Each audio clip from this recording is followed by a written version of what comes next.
presidency of the then Vice President of the Republic of Liberia, Joseph William Boakai. And the mansion says that through his career, Mr. Steve Kuya demonstrated a deep commitment to advancing good governance, championing the rule of law, and promoting inclusive participation in the democratic process. His leadership qualities and collaboration approach positions him to effectively coordinate the multifaceted activities of the presidency. Yeah, so that's that for the appointment of Mr. Steve Kuya as the new Minister of State, and we can announce that the Grand Cape Mount County Senator, Madam Daba Vapila, she's also chair on the Senate Committee on Health, is already in our studios. We will play this music and allow her to catch a breath, and then before we engage. This is the Super Morning Show on ELBC Radio. My name is Fafli Kamara. Come on, good morning. Hello. Welcome. Thank you. Uh, so we got a lot to talk about. We got a county to talk about, the development. We'll talk about the roads, Mandina Road. We'll talk about the health sector, since it did. But I will begin with you by giving, your reaction to the new Minister of State appointment. Yeah.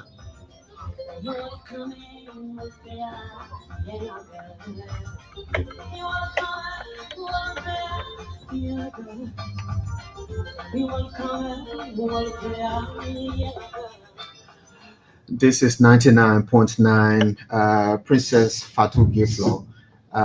Senator Daba Vapla, I'd like to say good morning. It's a pleasure to be speaking with you at this time.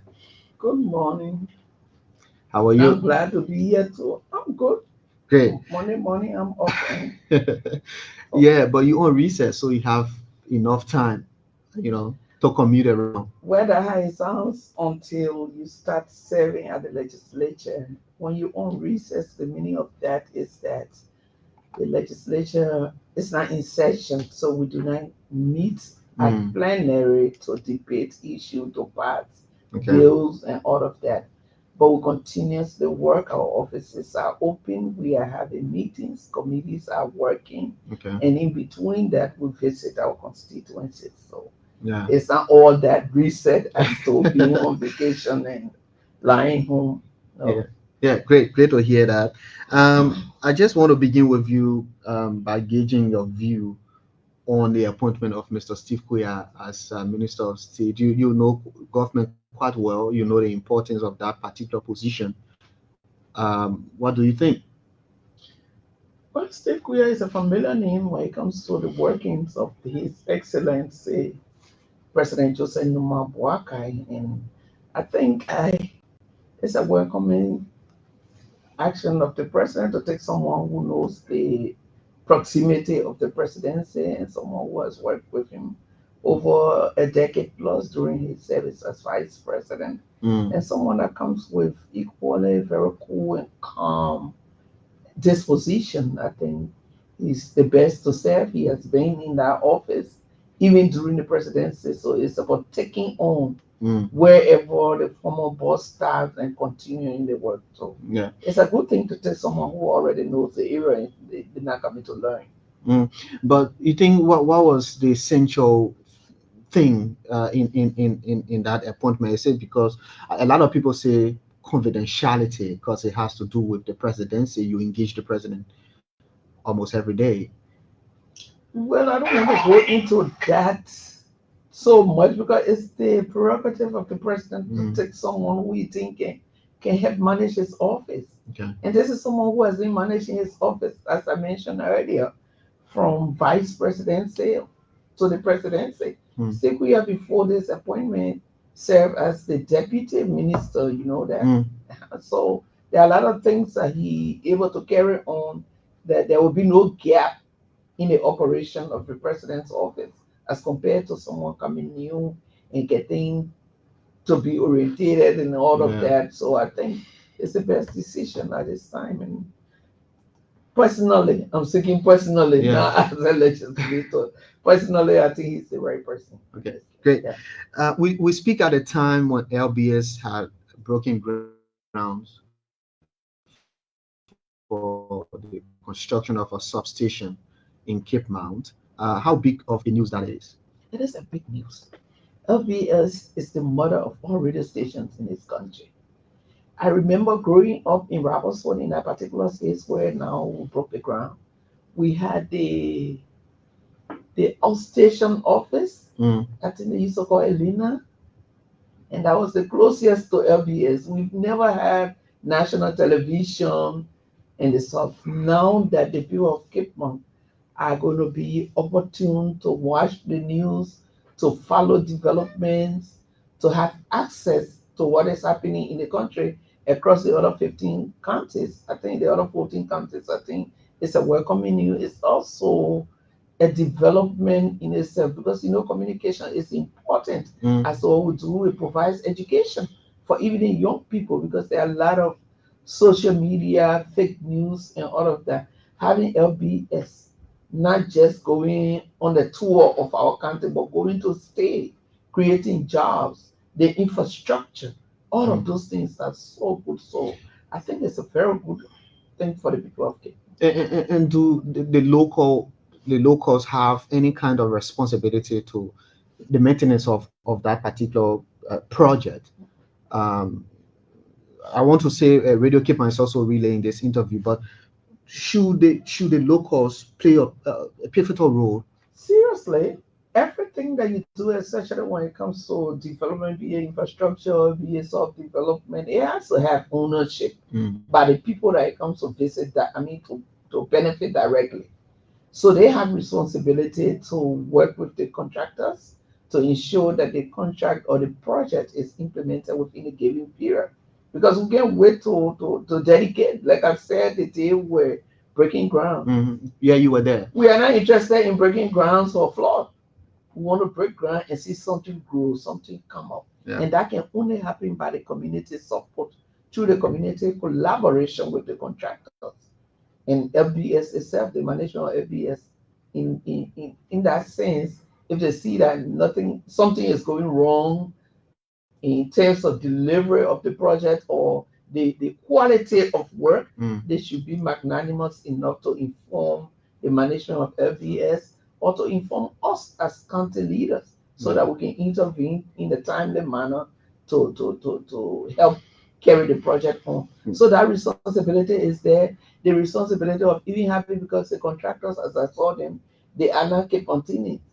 So the And responsibility that of was a giving, concern as well. yeah, it's always, but the fact that LBS put the tender out and people competed based on the PPCC laws and regulations, you will not always have people, or unless if they are giving the guidelines to include that only Cape Mount contractors Mm. should place a bid. But if it were open to the entire nation, anyone from anywhere could have done that. And in that sense, our people now Cape Martinez need to embrace them, work with them, and on the side of the contractors too, they should not, as they made a commitment during the program, import any cultural labor. And Yeah, even some yeah. skilled labors can be found right within Robertsport in terms of masonry, carpentry, and all of those things. They are there that they can include so that it become owned by the community. Yeah, local So labor. yes, Yeah, that is quite good on the part of because if the local people don't see that, they don't get involved, they may not take ownership of the project. yeah, because we emphasize job creation Yeah. during the life of that contract of that project. It will create jobs. Let the local benefit from the jobs. Mm. Let them see themselves as part of it. And it's not just the jobs because of the salary, but the fact that they are part of it. Yeah. At the end of the day, they will say, "We build it." So that comes with satisfaction within itself that some way, somehow you have contributed your skill to something for the county. Let's talk about something that initially generated some level of excitement when this whole thing about the Western Region Legislative Caucus came about, and there was this equal distribution of development. They say Cape Mount was responsible to develop the tourism sector in the Western region. Bombing County was responsible to develop the education sector, and Bapolo County the health as well. Where are we with that? It seems as if the Western Region Legislative Caucus is non-existent. It is existing, but we are working behind the scene. The caucus actually came into being when we realized, especially as we engaged the Western cluster, Mm, the concessionaire there in the Western region that comprised of Cape Town, Bomi, and Bapolo. So there was some commitment that they made through an MOU for before they operate. They started their operation as a prior action to build the road from Tottenberg all the way to Cape Mount, Pokwa district. mm, So when I got to the legislature last year, January, going through some of the documents that I met and having conversation with my colleague that I met, then I came to realize that they had made some commitment during some meetings that they were going to start building the road. And by this time, they had not started. So that issue was brought to plenary to invite them to find out why is it that they have not started the road.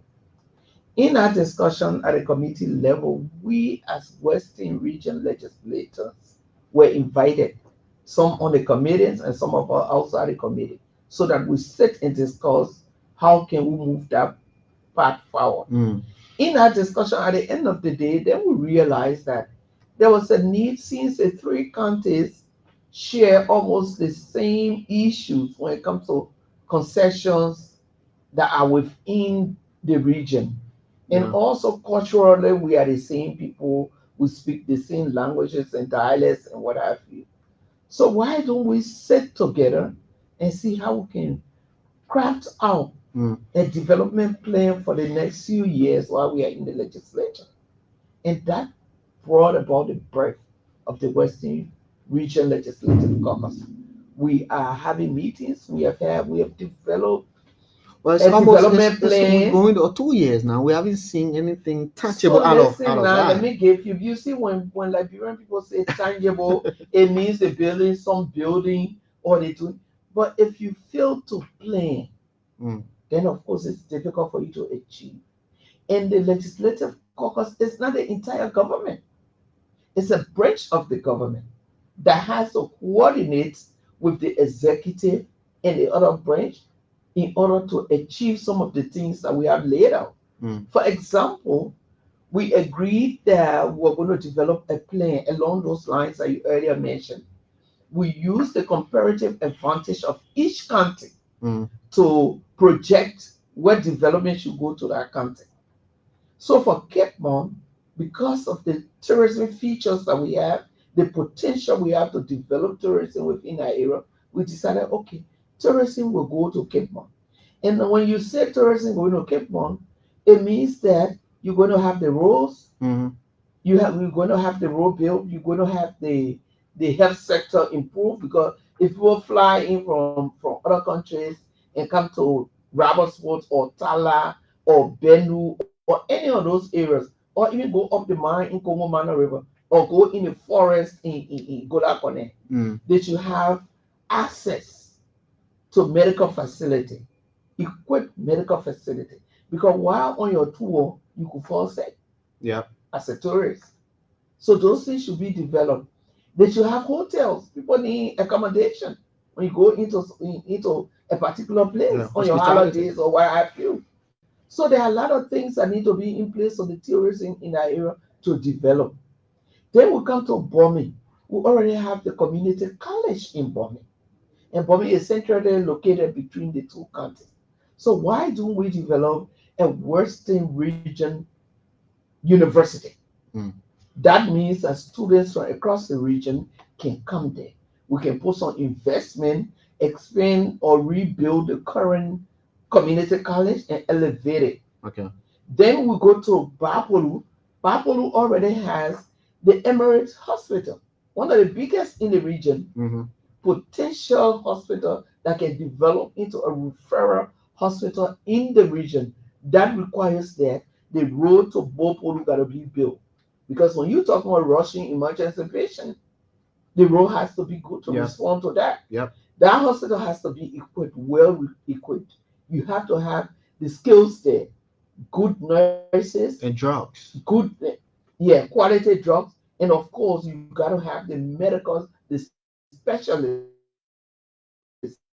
in the various areas to respond to maternal health, to respond to general primary health issues, to respond to babies Yeah. and child care and all of that. So we divided these things across the counties based on their comparative advantage. We developed that into a plan for over 5 years. And we endorsed that. We met several times, reviewed the plan. We have endorsed the plan as a legislative caucus. We set up a team to deliver the plan to His Excellency, President Joseph Numa Boakai. Has that happened? That has happened. We met and submitted the plan. He worked on the plan. He was very excited about it. He encouraged the move that we can approach our development through a regional effort. Mm. And he has responded to the caucus as we speak. He has written back to the caucus, acknowledging receipt and encouraging us to continue. And he has even asked us to work with certain line ministries and agencies that are kind of connected to the specific areas outlined within our plan so that we can look at the overall national plan they have specifically for that region and look at our caucus plan to see how we can put them, merge them together and start working so that where we are. Right now we are on a break. Some of our members are either engaged in their constituency, some of them have traveled. So we are planning for a meeting immediately upon return in October. We will communicate that date to the executive so that we have that sitting to agree on the specific areas within our plan that those areas are not captured under the national plan so that we can bring it together Yeah. and begin work. Because when you look at regionalizing development, if this works, I mean, because yours is a pilot of what will work in other regions. Say, for example, if it works in Cape Mount, Bombing, and Bapulu, it may work in Bon County, Magibi, or Nimba, that kind of regionalizing development. Because that is the reason why I'm placing emphasis on that. Citizens, the plan is good, like the way you outlined it, but people want to see things happening, and we don't know how long it's going to take, for us to see the Bombing Community College elevated to a regional university. It's already the case. It's already the case. The law has passed establishing a bombing university. Okay. So by the next school year, probably it will come into effect. These things have legislative actions that do take time because documents have to be reviewed. There have to be hearings. There has to be a process through which our colleagues from other countries are convinced that this is the right thing to do for the region, for that to pass into law, which has happened already. So it's step one. Step two is now to engage to get the right budgetary allotment to begin attracting the right skills and qualifications to go in there. And the allotment is in fact very important because we have to start building, as I mentioned. We cannot continue to use the community college as it is for the university that we envisage. We want something that is really up to standard that can be compared to any university in and out of the country. Senator, what's happening with the Ravos Post Medina Road? Um, So the Ravens for Medina Road, a portion of it was concession to, is that SSF? And that is 2.5 kilometers. The entire road is a little over 40 kilometers, so it's about a quarter of it that have been concession. And that quarter is from Port coming up on the road. So when you drive from here to Bowater side, you don't see the work. But the contractors started the work from Robertsport up to a certain point. They are doing the building, they're doing the drainages. So they're taking it from Ravos Post from to Robertsport Medina. coming, yes. Okay. So they are doing the drainages and all the preparatory work for the asphalt, for the asphalt laying. I've been consistently in touch with the Ministry of Public Works, the minister himself, his deputies, and they've assured me that because of the rain, they cannot start the asphalt.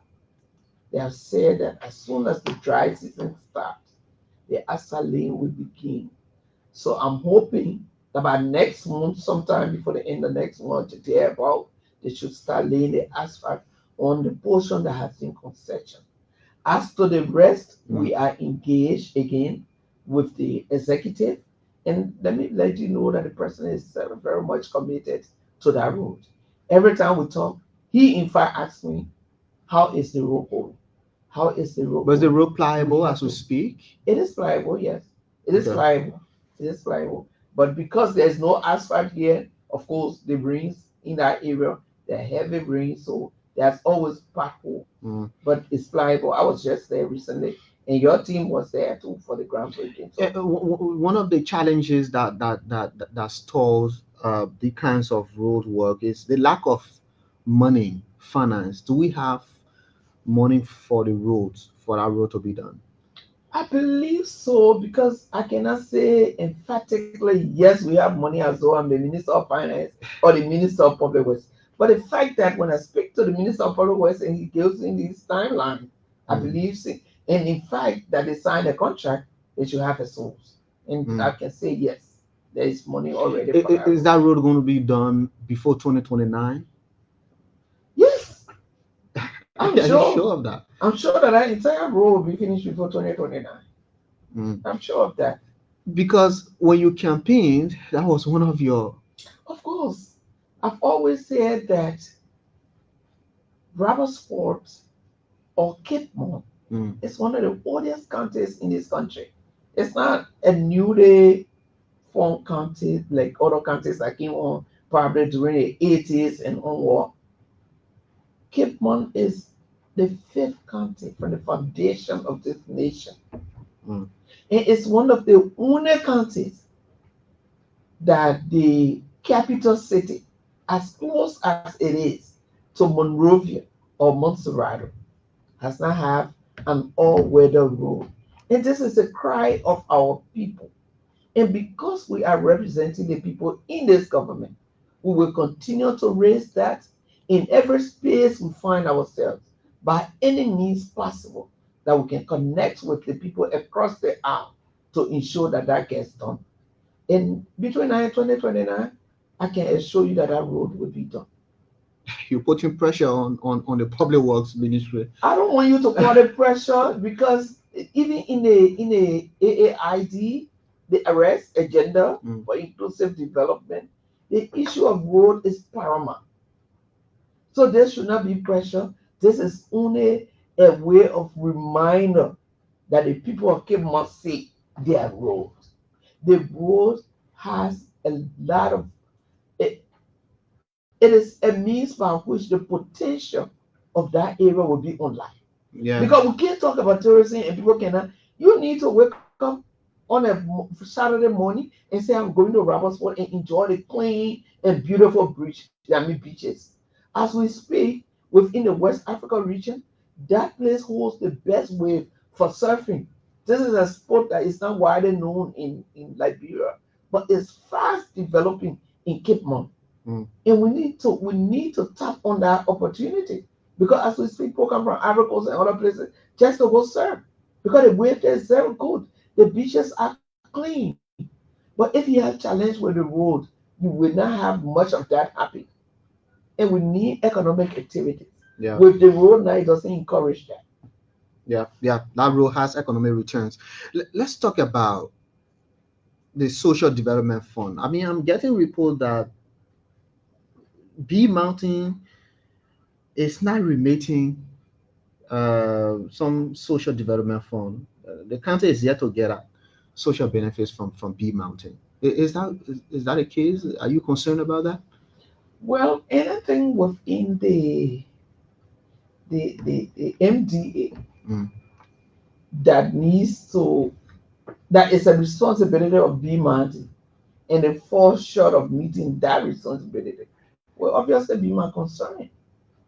So when it comes to, I don't know whether the person which specific issue that they are talking about, but I know that I don't know whether you can recall that there was a specific money that was transferred to an escrow account that was supposed to be released to the county, Mm. and there was a little conflict between the leaders then and the what's that, the concessionaire? No, the leaders, the lawyers. There was an involvement of Councillor Sano, and they placed a moratorium on the release of that money. That money is still sitting there, but as we speak, there have been efforts towards getting that money released to the county. So if that's what they're talking about, then we But are it's been mounting almost. current with the I benefit. need to check that because they pay the money through the Ministry of Finance before it gets to the county. Okay. So I need to check the facts around that to see whether they are current or not. But And the only amount that was still outstanding, as far as I know, was that amount that was placed in our escrow account and went through some legal proceeding, and there was a moratorium placed on it. and talking about the fund from the county, you know about the implementation of the the Decent Work Act, the decentralization. The county council now does almost the big work. They allocate and all that. They almost the higher decision making body of the county. And there has been concern about the independence of the county council and how they do their work without any political interference. Can you say that of the Cape Mount Legislative Caucus, that the county council works without any political interference from you? Well, from me, definitely, I No, can not say. you. I mean the Uh-huh. caucus members. So when you say the caucus members, I don't know where telephone calls come from. I don't know where conversations go on in different spaces. But as a caucus, collectively, I don't recall placing a pressure on them or interfering with the Well, I got work they report do. of Senator Simeon Freeman, There is no Senator Simeon Freeman in Cape Simeon Town. Taylor. Sorry, Uh-huh. I got report of Senator Simeon Taylor, trying to arm twist some council members. I don't know if you know of that. I don't know of that. Maybe you need to invite Senator Taylor to sit here to speak to that. Mm. I don't know of him trying to twist council members. I know there were issues about coordination, lapses, and gaps within the coordination between and among the leadership of the county, that is the executive and the legislature. And I think those issues were discussed and trashed because there's a need. The issue was that we all need to know what is happening in the county. There were communication gap. There was gaps in getting to know how monies to the county are allocated into which area.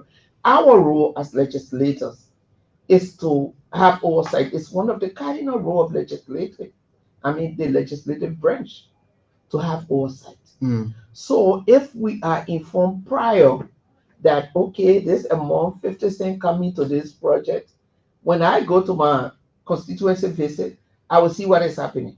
I will ask questions. But if I don't know from the planning stage that this is what, or at the end of the plan, through submission of a plan or a reporting, then I don't know what to follow up with. Just be passing up and down in the county. So that was a concern raised, and we discussed it, and we agreed that once they're doing, like now they are doing their plan or how to call it, of their projects, at the end of the day, they bring it to us so we know what to follow up on. And it's part of oversight. But if it comes to us interfering that we have to allocate the money directly, no, then But, it undermines oversight. but what's your own assessment of the council performance? Well, the performance can be assessed through the report. Okay. When they submit the report to us and we see what they plan first, and we follow up on the plan to make sure that it's going through according to the plan laid out. And at the end of the day, the report comes, we compare it to see what was delivered, what was achieved. As I speak, just before we took vacation, Mm. the report came for the last 2024 budget, which was not preceded by the plan for us to check, against the plan to see Mm. what was achieved. But going forward, the plan will come at the beginning of the fiscal year, and then throughout that implementation, we'll be able to follow up on those areas. And the good thing about it is that once we have the plan, we have the budgetary allocation. It is even within our coordination and representation to initiate conversation with the executive to say what's happening to Kipman. Why is the Ministry of Finance not releasing the money to Kipman? And it's in the executive favor for implementation purposes. So those are the reasons why we told them yes, we have to coordinate because we don't want a fractured leadership. And because that retards yeah, development. it does. We only want to be coordinated in a way that we receive timely information, then we are able to follow up to make sure that some of the plans we are delivered. The county leadership were very magnanimous in going around the county to assess unfinished projects. Some of them as far back as Madam Ellen Salif time. And those are some of the things that account for that. If the plan for these projects are well structured and considered based on the funding sources, then you know that within a period of time the project can start and finish. Because if you don't end the project, it doesn't bring any benefit. It's a wasted resources that our people need. So these are some of the reasons why we ask them for this coordination. So we all put our idea together to say, when we agree, they say, okay, we're building 5, 10 bridges. The executive, the council budget for those, allocate for them, and then the money available from the Ministry of Finance, then it must go on. If it doesn't go on, we have the right as legislators to question why is this thing delayed? Or maybe we have not had the appropriation or they have not disbursed. Then it is our role to also engage the ministries responsible and follow up to make sure that those monies are disbursed to them to do their work. Okay, let's talk the health sector of the county, and I mean, as chair of the Senate Committee on Health, a lot of concern will be raised, or our brows will be raised about your county health sector. As we speak, what's the status of the health sector? I mean, I know there's this drug revolving initiative at the health center in Sinje, Jenna reported. But on the overall, has the county health sector? Well, I am the chair on Senate Health Committee, and that's a national position. It's not just for Kipman. No, but we look at your county overall, first. on the overall, yeah, I know you look at my county first, and before I come to my county, I have to speak on the national level. On the overall, as chair, there have been a lot of efforts over the last 1.5 fiscal year, beginning with the legislative action of increasing the budget of the health sector. That was the start. From 2024, we're around 80 plus million, an increment of a certain percentage from the previous years. And this year, we are around 90 million, an increment again. And we hope that that will be consistent. But we'll come back to the implementation. It's no secret that we have had late orders in having hospitals across this country or health, how they call it, county health teams receiving timely disbursement. And this is something that will continuously engage with the Ministry of Finance on it. They were delayed during the last fiscal year. This year, we have been following through. There are still like a little baby step taking, but they need to elevate that to make sure that these payments, these disbursements are timely so that the people who are responsible for providing services for our people can also be held accountable. So this is where we are. Drops do go, but I mean, if it is on a quarterly basis, one quarter should not run into the next 2, 3 quarters. Those delays have to be erased, especially when the budget is performing as we are informed. So this is the situation. When we come to the county, in the county, there are a lot of clinics or structures Yeah. that were built to house clinic. About 5 of them during Mama Ellen Johnson time. As we speak today, they are not functional. And some of them are in locations that need the facilities. Because some of them were built by politicians Well, and not ready turned over to the health ministry for supervision. well, turning over is one thing, but being captured within the national plan of the health ministry was somewhere. I think there was a little gap there. Mm. But as to the need as they are there. Some of these buildings, if not all, were not just built by politicians. They were built by the county's funding. The Okay. same funding we discussed. Okay. They were built by the county's funding. So it's government investment. And until those buildings become functional health facilities, it's a waste. So those are areas that even the county health team is now looking at. One of such building is in a place called hugely populated local called Butter Hill. When I Mm. met with the health team in the county, they indicated that they want to get that functional this year. And the good thing is that the superintendent of each county sits as the chair of the board, the health board Mm. within the county. So the superintendent is in sync with that. We, the caucus, we, the legislators, are also aware of that. There are a couple of them in Vakenwe, in I think Jaja, in Kaula, another one is ETO. I mean, very nice structures that have not been operational. That's one area. There are also this issue, and this is regional. When you look at the statistics coming out of there Mm. from the health side, maternal health is of a concern. We report one of the highest numbers when it comes to maternal mortality. And all of these are indication of how accessible the services are to women. Mm. During the past regime, I think during Mama Salif time, they established dating called maternal waiting home. Yeah. Okay, in some of the locale where women who are considered raped, pregnant women, can come ahead of time And with that. and wait there Yeah. before they access their services when they are due. Yeah. But those places are being underutilized over the last Should year. we reintroduce that? They already exist in some areas. They just need to be revamped so that women can access it because it's important. You don't have many ambulances to rush emergency cases to facilities But that even can if you have respond. many ambulances, you don't have good roads. The roads are challenging.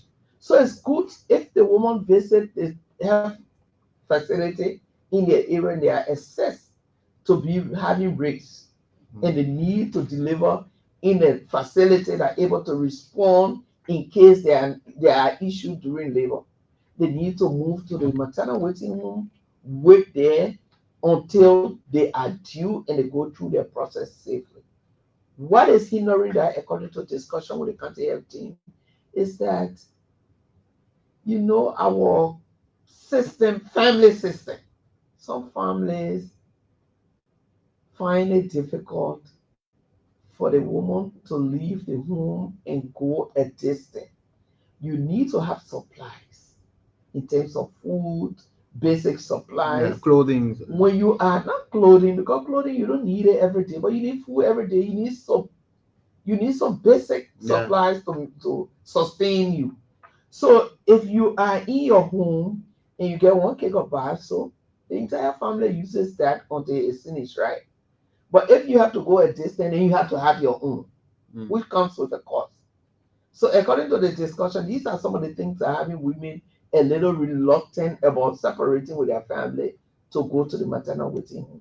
So what we are working on now, as Senator Tabapa Plati, you rightly say the health chair, and also being a woman and knowing what it means Yeah. when women go into labor and the kind of services they need. We are working and we're going to start very soon to start giving the minimum basic supply to the full functional maternal waiting room. So we see whether that is going to encourage women to use those homes effectively. So that's something that will respond to the high rate of maternal mortality within the area. Mm. The Ministry of Health was also magnanimous in establishing a training program in a bombing community college, sponsoring a number of students, I think about 15, to go straight into midwifery. So they will be starting the school year to train across the region. So students will come from the three counties, Bomi, Cape Mo, Bapolo. The plan is that once they go through their training and they are graduated, they will be deployed in their countries of origin, and they will provide professional services to women going through pregnancies and then labor and delivery. And some of the challenges encountered along that line will be, if not getting these people on payroll, or if they are volunteers, getting them compensated to have money to do that, because you wouldn't send somebody to school to render some kind of important service as that, and then you don't keep them going, you It know. is part of the plan. It is part of the plan. Once the ministry sends you to school, obviously over the time there will be allocation made. There will be plan to incorporate you and hire you through the civil service agents. The issue of volunteer is an issue that we also inherited. This Mm. government inherited volunteer. And it has been a long-standing issue even before the last administration. Because over time, people just show up and start to work. So when the government came into place, specifically the two hugely volunteer concerning volunteer area, that education and health. Yeah. So the government was quick to start looking into those to make allocation. But the processes required. Mm. You don't want to just because somebody came and started volunteering and you just hire them to start working in those kind of areas. Education, health are both human development areas. We cannot talk about national development without mentioning those two because they are key, very key. So you need quality in there. Yeah. So there was another process of evaluating those who are serving as volunteers to see whether they got the requisite skills, to see whether need to go to training, to see whether they are qualified in fact to provide those services. Yeah. Those processes are going on in both sectors. And some of the volunteers have already been captured, and incrementally over the fiscal years, over the period, as we access more money, allocate more money in those sectors, volunteers will be evaluated and hired. Yeah. But for this program, the plan is in place to train and deploy. And the good thing about it, they are selecting or recruiting individuals from within the county. So you don't have to, because some of the things that we have in the rural Mm. service provision. If you hire people from Monrovia where they have 24-hour electricity, someone there, they have access to pipe-borne water, and you carry them in the rural area, it's Yeah. difficult for them to stay there. Currently, the information that we get is that by Friday, people pack up and come to their families in Monrovia or other counties. So within that weekend period, when there are emergencies, it's a challenge. And this is why I think the government needs to make taking assignments, what is in the education or health sector, taking assignment outside Monrovia more attractive, or say rural areas more attractive than the Mhm, urban area. mhm. That will pay off. But before I come, we chose some politics in the discussion. Let me ask about. We obtain a data from the Ministry of Education. There seems to be a big gap in enrollment. More boys in schools than girls. You will say, well, it's because Cape Town is one of the most traditional counties, but that's a concern, right? That is a concern to myself because I have this program of paying tuition, especially in public schools, Mm. for people who are actually struggling to go to school due to their income level or inability to afford the cost associated with it, just the minimum. At the, that Cape Town holds the only outstation campus of the University of Liberia, right? Yeah, yeah, UCNJ right yeah, there. yeah. But they have been challenged in enrollment. So my office look at it because education is actually key to me. And when you talk about education, women's education is even more important to me because of my own background from where I come and where I am today.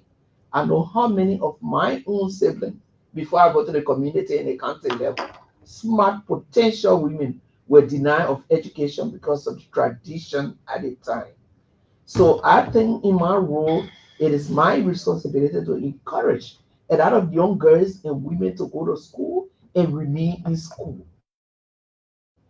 Because we cannot be at the national level advocating for equal opportunity for women in terms of opportunity to education, opportunity for good health services, opportunity for political and leadership participation, and we fail to prepare those people that are supposed to have access to those opportunities.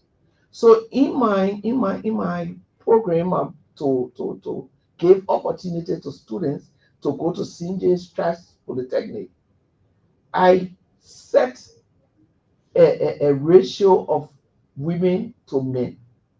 I wanted 60% women and 40% men. But my team went across the country and we have not been able to achieve that. So currently, I told them, okay, in order we said we want to pay about 100 students registration fee to CG. So 160 of those and 40. Mm. Since we could not get that, I just told them, okay, whoever women are in the school currently, regardless, and these numbers were supposed to be divided across the 5 districts. So that would be 20, 20, 20 per district. So, but when it comes to the girls' child education or women's education, then we don't want to look at that ratio. Anywhere there's a girl child, regardless of the district they come from, they should be given the opportunity. Then the male can go according to the count. I mean, according to the numbers allocated per district. Yeah. It's a serious concern, actually, that we cannot find that number. Well, why do you think is that? I mean, that should be interesting in investigating the root cause of that. Well, there are a lot of things associated with it. You mentioned one tradition. Two, the issue of education, at a certain time, even our past leader considered AMS. I think we need to come back on the table as Cape Fontanians, in fact, the entire Western region, because this is something that is not only in Cape Mo, and encourage the young girls to stay in school, to go to school and stay in school. And that's why one of my programs in the school year is to start a mentorship that will take me from school to school on the monthly basis. I visit about 2, 3 schools and interact only with girls. Interact only with girls, take them through, lay pep talk, find out what their issues are, see how we can together agree that it's important to stay in school no matter what. I think with that, if we continuously do that over the next few years, we'll see that girls will stay in school. It was very disheartening when we got a report. I don't know how factual that is. I sent my education coordinator in the county to actually investigate that. One school reported over 20 girls dropping out of school because of pregnancy. And that should not be the case. That should not be the case. We need to get out there to talk to the girls, engage the health sector, the health facilities, and the health workers to see how they can guide these young girls, to see how they can speak to them to avoid dropping out of school because of unintended pregnancies. These are some of the challenges that we are having. So it's a serious issue, actually, and we need to change that around because we always say the population of women to men almost 50-50. If we don't pay attention to the girls, we're going to lose half of our population production capacity because of these kind of issues. And then the issue of gender equality will become an illusion. Yes. Anyway, you listening to the Super Morning Show. Senator Daba Vapila of Grand Cape Mount County is here. Senator, there are people, obviously those who oppose your government, who believe that, yesterday was better than today. In a sense, the past administration was better than your government that you brought to power. I mean, what do you think? It depends. Liberian politics have come to personal gains. It depends where the person sits and how they see things.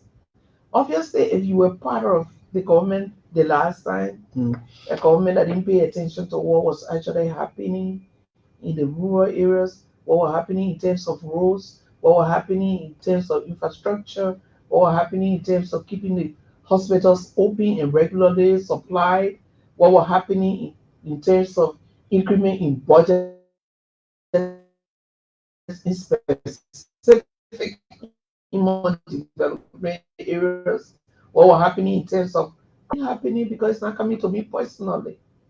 But we sit here and see that there are a lot of works going on in terms of roads, in terms of youth development, in agriculture, in health. Then you say the government was better yesterday. Maybe it's from the person's specific position yesterday, and they don't find themselves in that position. I can only say we have to be nationalistic. We are not there yet. We are not even 50% or 60%. We just need to continue the way we started and improve every year. The government has been in power less than 2 years, and we know a lot is going on.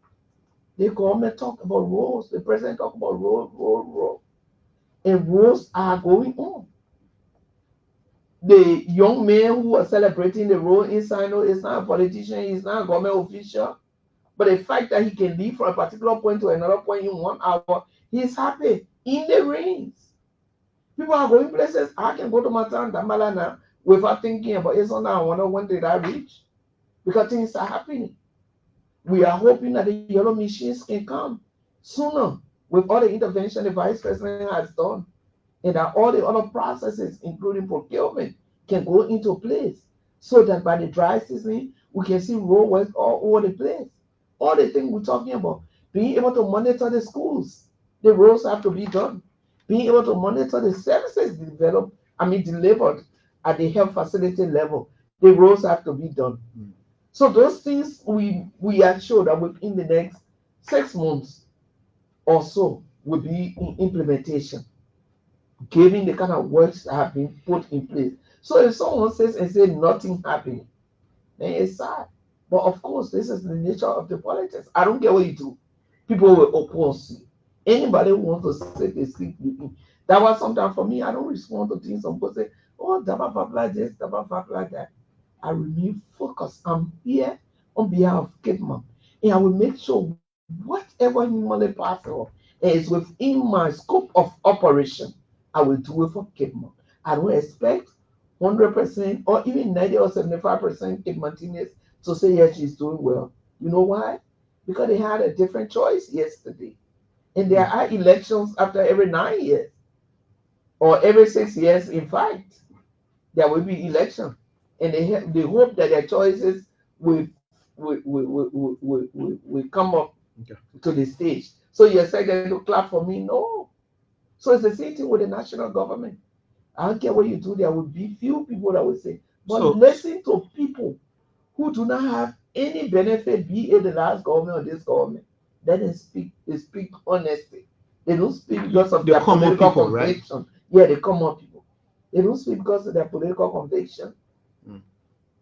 Okay, I just thought to go a little bit political and respond to that. Call us on 0800514 By the way, the Minister of Finance and Development Planning will be here. We have a lot to talk about this morning. Call us on 080514096 0775677376. Let's hear from this person here. Good morning. Good morning. Morning. D1, let's hear you. Thank you, Mama. You are a mother. You are a mother. Thank you, especially for the clients that you are taking care of. Thank you, Mama. Let God bless you. I know that's your job, and you will do. Now, when the women, at least I heard some of the family for the boys. But I want to tell you something, Mama. I care what you're doing in this government. People will not praise you. Because what they should have done, they never did it. Now it is going on. You hear shallow. You hear people talking, oh, yeah, we're happy. I mean, and you hear other people saying that government ain't doing nothing. No, she don't mind that, yeah. You're too able to do. God will bless you. Like for all of us. When I leave this government, the other government that will come, that the same thing that is in Liberia, carry the government in your pocket. You will leave it right here. Okay. You remain there, that's it. So anybody who want to call us, let me go ahead. Thank you and let God bless you. Thank you, Diwo. Let's hear from this person. Morning. Family, how you doing? I'm fine. Zero Whiskey. Yeah, let's hear you from Grand Judah. Madam Senator, you have taken over 5 years to craft a regional package plan. You say what? You say she's done what? The council have taken over, over 5 years to craft a plan. That is for the Western plan. Okay. And presenting to a president less than 2 years. What caused the delay? Is that because you were awaiting a Western president? Thank you. Okay, let's hear from this person. Good morning. Yeah, good morning. Morning, let's hear you. Thank you. My name is Trick Piker. I'm calling from Tanazio. Let me say morning to our chair. Senator, listen to it this morning. You very certified my guitar this morning, but you spoke to the issue and you are on top of your team. You will not listen to this this morning. You spoke as a national leader. You did not bring any part in the regime. You spoke to the issue. These are some of the reasons that making our country to be power today. Okay. Because of so, for you to see the reality, but you draw the reality and stick to the issue, it leads to the issue, you go into cheaper banana. So let me say my friends, thank you, and if people came and make no mistake by letting you. Okay, thank you so much. Hassan, let's hear you. Yeah, good morning, Mr. Kamala. Yeah, Hussein, sorry. Yeah, thank you so kindly, and then say a pleasant good morning to your guest studio. My name is Hussein Keo. I call from Jacobstown. So let me appreciate your guest. But in fact, Ketma is referred to as the land of endless opportunities because we have rich resources. Can you imagine? 3 mountains in our country, right? They cannot go up and meet up with their social problems from the Ketma Student Association. It's benefiting nothing for the mountain. In fact, the construction that was done, the mountain producing cement, the mountain bringing their own petroleum products in the country, and should not be, was not in that construction. Honorable Senator, when we go around other Liberians, other people who from Nima, we work at home, because we have this confidence in our country and the country is benefiting nothing. Let's have your thing to over. One of your intention would be mountain. Okay. So see how the country would benefit positively the more expensive the youth. Okay, thank you, Hussein. Let's take this last caller here. Let's hear from this person. Good morning. Yeah, good morning. Morning, what's your name? Yeah, I'm Brown Jr. I'm calling you from Clear Street this morning. Yeah, let's hear you. Yeah, I want to thank you for the show this morning.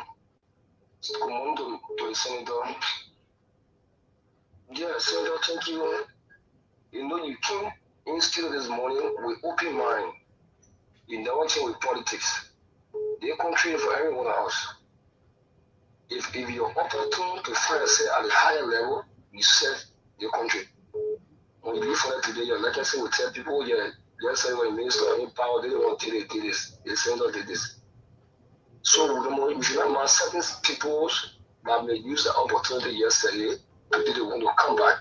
For some of us, we not go. We are also to see for ourselves. We got year to year. See government coming up with impressions. Immediate time of force. Red person coming down, nobody telling you. So you can see the government in power. For some of us, we happy. Nobody put money, nobody gave money, nobody put for who system to be organized by the government. That we all can live happy. See the street now, how the street clean, how the street clear. That's what they want to see from the past government.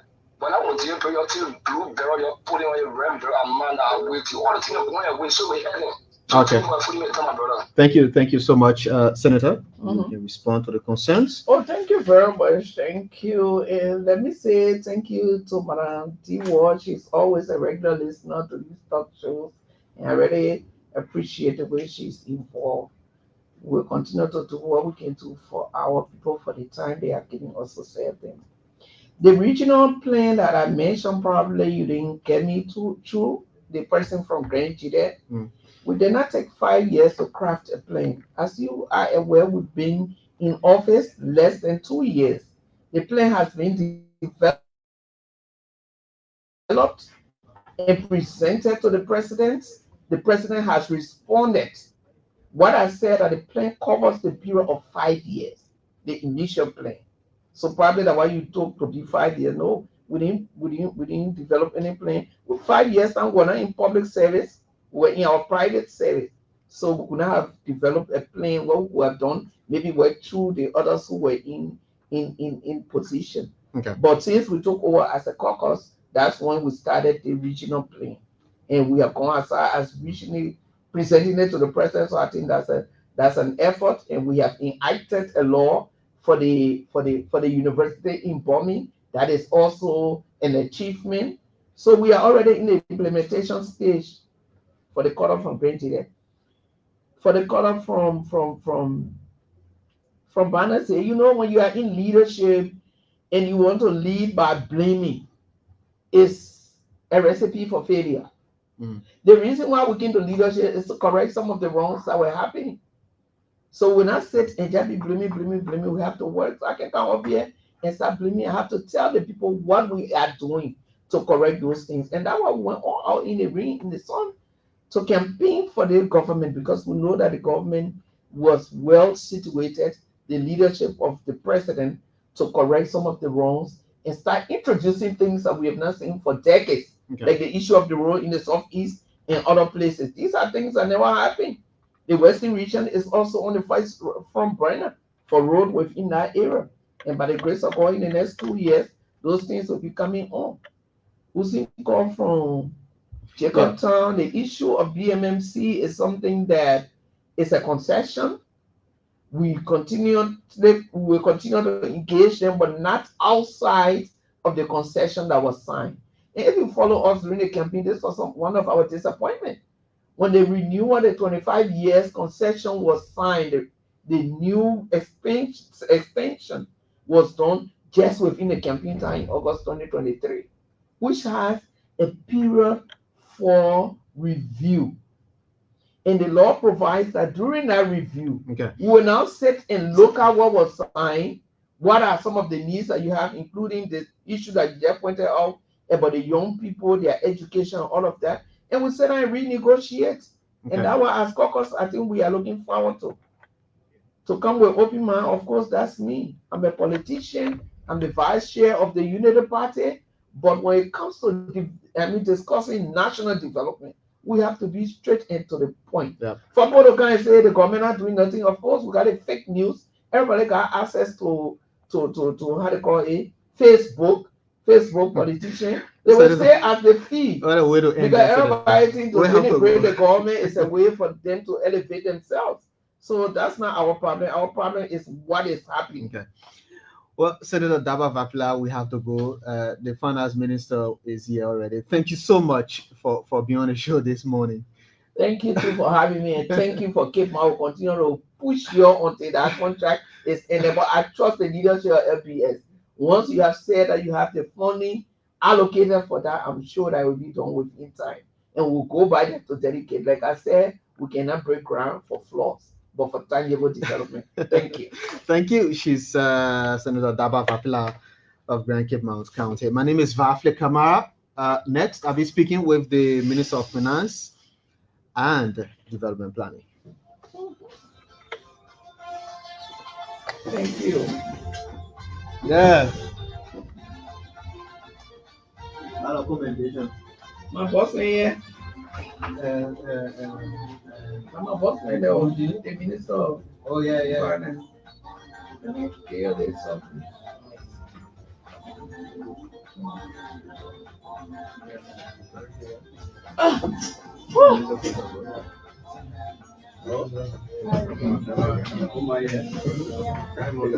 I agree. You alright? Okay, I see you. Hello, thank you.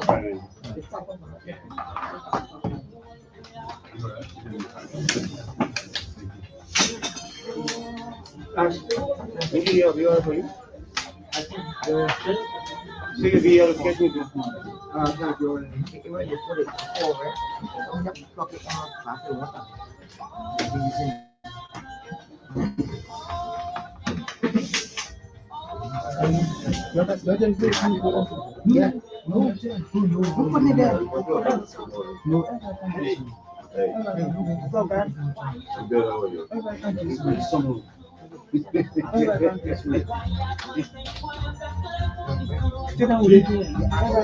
Eh, Ara. What's the minister's speech?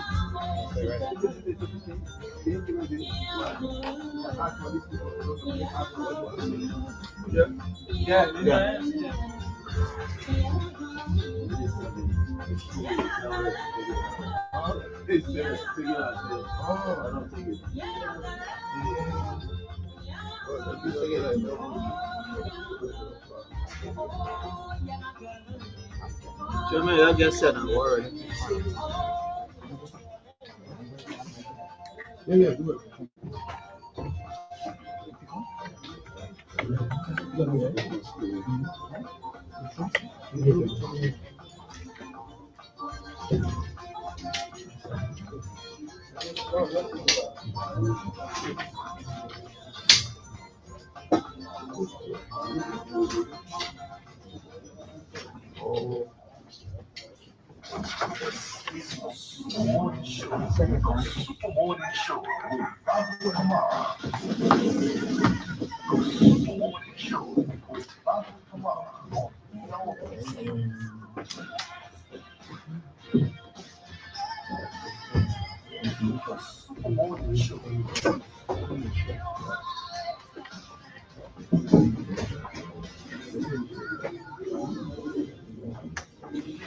Oh, yes, indeed. You're listening to the Super Morning Show on ELBC Radio 99.9. Like I announced this morning, we have the Finance and Development Planning Minister, Ngafuan, in studio. This is going to be a 2 hour interview, so we will segment it.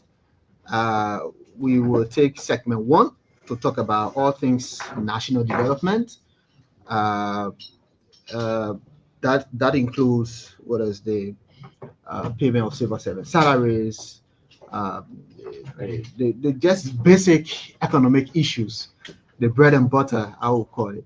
And then segment two, we will place the spotlight on the GAC audit report as well. We have a couple of media institutions carrying this live. We understand that also relaying radio stations include OKFM 99.5, Punch FM 106.5, Sky FM 107.5, Joy FM 101.5, and Prime FM 105.5. A couple of online online stations as well, and also relaying this interview. My name is Vafli Kamara. Minister, I'd like to say good morning and welcome to the Super Morning Show. It's a pleasure to be speaking with you at this very critical time of national development. Good morning, Vafli, and it's always good to be back. And to your colleagues in the press, my greetings to your boss, DG Eugene Fagon, Eugene Lamy Fagon. Yeah. And the deputy DGs and the senior management, and you all that are keeping the fort, doing a good job expanding services. We are very proud of it, of what you guys are doing, and we'll continue to be supportive of the effort. Thank you. Great. So I began by stating how we will segment this discussion.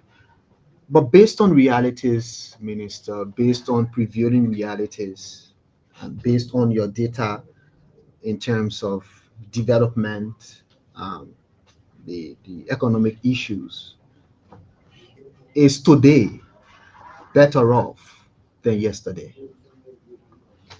Thank you very much, Ovani.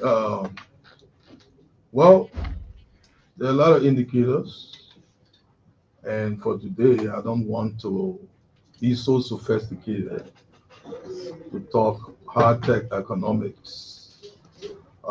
We need to address the issue in more what I call simple terms. Mm. And this is not an attempt to demean anybody, but this is an attempt to project the reality. Although some will want us to believe that we are retrogressing, but contrary to their narrative, we are actually progressing. And let me say this. On Wednesday, there was a program here in River G. You mean last Wednesday? No, yeah, last Wednesday. Yeah, Okay. last Wednesday. And I was invited, but I couldn't attend based on my very busy schedule. I sent my assistant minister for economic affairs, Henry Ngafuan, to represent me. And he went to Fishtown. I expected Ngafuan, back at the ministry on Friday. But I was surprised that on Thursday, a meeting we're having, Ngafuan bumps into the meeting before 4 p.m. And he came from Fishtown. He had left just about 5 a.m. in the morning. Now, if people don't know that there is progress from Fishtown to Monrovia to our meeting at the Ministry of Finance on the 10th floor, then we need to find a better definition of progress, especially when yesterday people on the same lane, on the same route, they were taking days, and sometimes they will go through Cote d'Ivoire. If you hear Senator Joe Peno, Mm. Don't hear me. Hear Senator Joe Peno. Listen to Senator Yaya Nimle testify about what that road has done, the time. One of the things that affects the economy is high prices. We have the rural areas being places of agricultural production, but because of bad road connectivity, areas that are rich in production do not connect to markets. If roads are done, the marketers, the agriculturalists, and others bring their goods and services to market quicker. Inflation has started tapering down. In fact, the latest for July was 7.14% or so. I was talking with the central bank governor the last time. One of the reasons is that domestic food inflation Mm. has dropped because as we speak, the country is connected. Buses can move from here. NTS buses in the height of the rainy season drives to Vonjama and drives to Hapa, low price. If people don't recognize that as progress, then they have a definition of progress. Let's move from that. Electricity. Electricity supply is getting more stable. You're making reference to what you've normally called constraints, addressing constraints or challenges to growth. Yes. In our economy, there are two main constraints. Access to finance is another, but the two main teething constraints to growth, lack of infrastructure, especially rural infrastructure and supply of power. One of the things that eats into the profit of businesses is the high cost of power. When they spend so much money to keep the lights on, it affects business profitability and it makes it difficult for them to expand. You see us emphasizing power expansion. In fact, we are one of 12 countries chosen by the World Bank and the African Development Bank to develop an energy compact. We have a Liberia energy compact. President Walker led the team. I was part of that delegation to Dar es Salaam this January to go and join other leaders of Africa to talk energy, and the Liberian Energy Compact was presented. In fact, in our discussion, our Liberian room discussion, you saw no less than the World Bank President Ajay Banga, and the ADB President now, he's just left, Dr. Adesina, in the Liberian room. We're talking energy. Why is the grand design? To increase energy supply, access to electricity now, from about 33% to 75% in 5 years. And we are on course. That's why there's going rainy season, there's going dry season. Everyone was in Monrovia. You saw more stable electricity. More communities are being supplied with electricity. If that is not progress, let them tell you why it's progress. Now, at the level of the port, night operation has started. Yes, we're waiting for a 24-hour port service, but at least the last time I was driving from work around 10:30, I saw containers leaving the port. It tells you throughput is increasing. What are those things in the container? Things that will be sold. Things are being sold. In the night, there is light in the street. People are in Monrovia selling longer hours help. Their businesses, you can get first shift, second shift. Now, water supply has increased.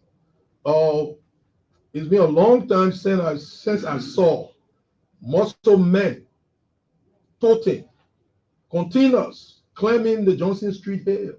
Whether you saw them or later tell me, that site, I remember that site. It's been a long time since I saw people with containers at gas stations because price of gasoline has been down and supply has been stable. There's been no shortage in almost 2 years. The price of rice down, stable. I was out of the country. One site that I remember it vividly, is a site of our women, our mothers. Site that happened this administration. Or no. You're talking about the past. Okay. You just stop posting the past and the present. Okay. One site that I cannot forget. Mothers climbing fences, I think Valtown or what have you, to go and try to not to go and beg for rice. They were looking for rice to go and sell. Now, for almost 2 years, that has not happened. Stable supply, prices low. If someone does not recognize that progress, then their definition of progress is warped. Civil servants. By and large, we've said we pay civil servants on time. And more often than not, except there are challenges in it with the banks crediting some accounts. But see what is happening. We have normalized payment of civil servants such that even if there is 1 day delay, I like the anger that comes. Pay has delayed. When you talk about month and sometimes more than that, and people are not complaining. When you have put excellence standards, people will hold you to excellence. Some of us and some folks here, when you say that you are an A student, sometimes when the test is tough, When you score B or C plus, you will be complaining. If people listen to your complaint, they will be confused because in the same test, people are scoring F's and D's. When an A student who will score 79 will be angry. So some of the anger that we show ourselves, the fact that we fail, is because we're holding ourselves to high standards. The president holding all of us to high standards. So by and large, we could go on many other indicators of progress. I can tell you this.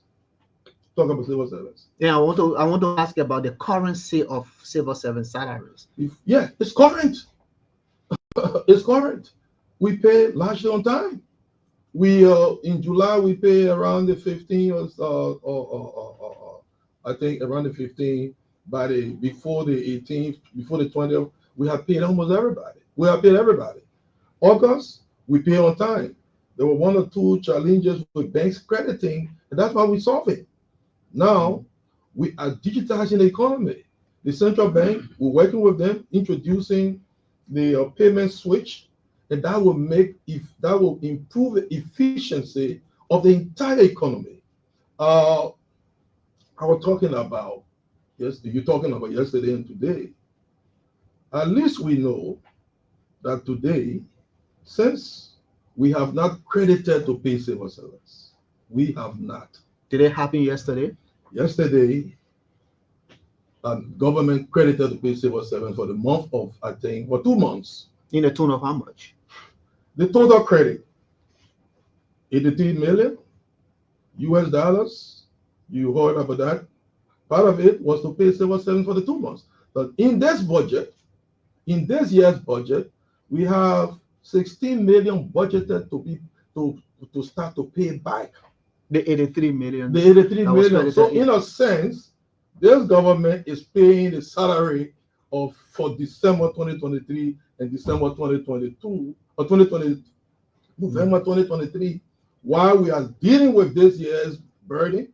And let me say this, we don't say it loudly. We increased the pay of government workers, more than 28,000 workers in this year's budget.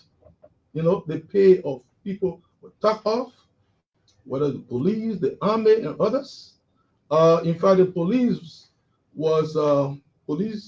officers were being made to pay for their insurance.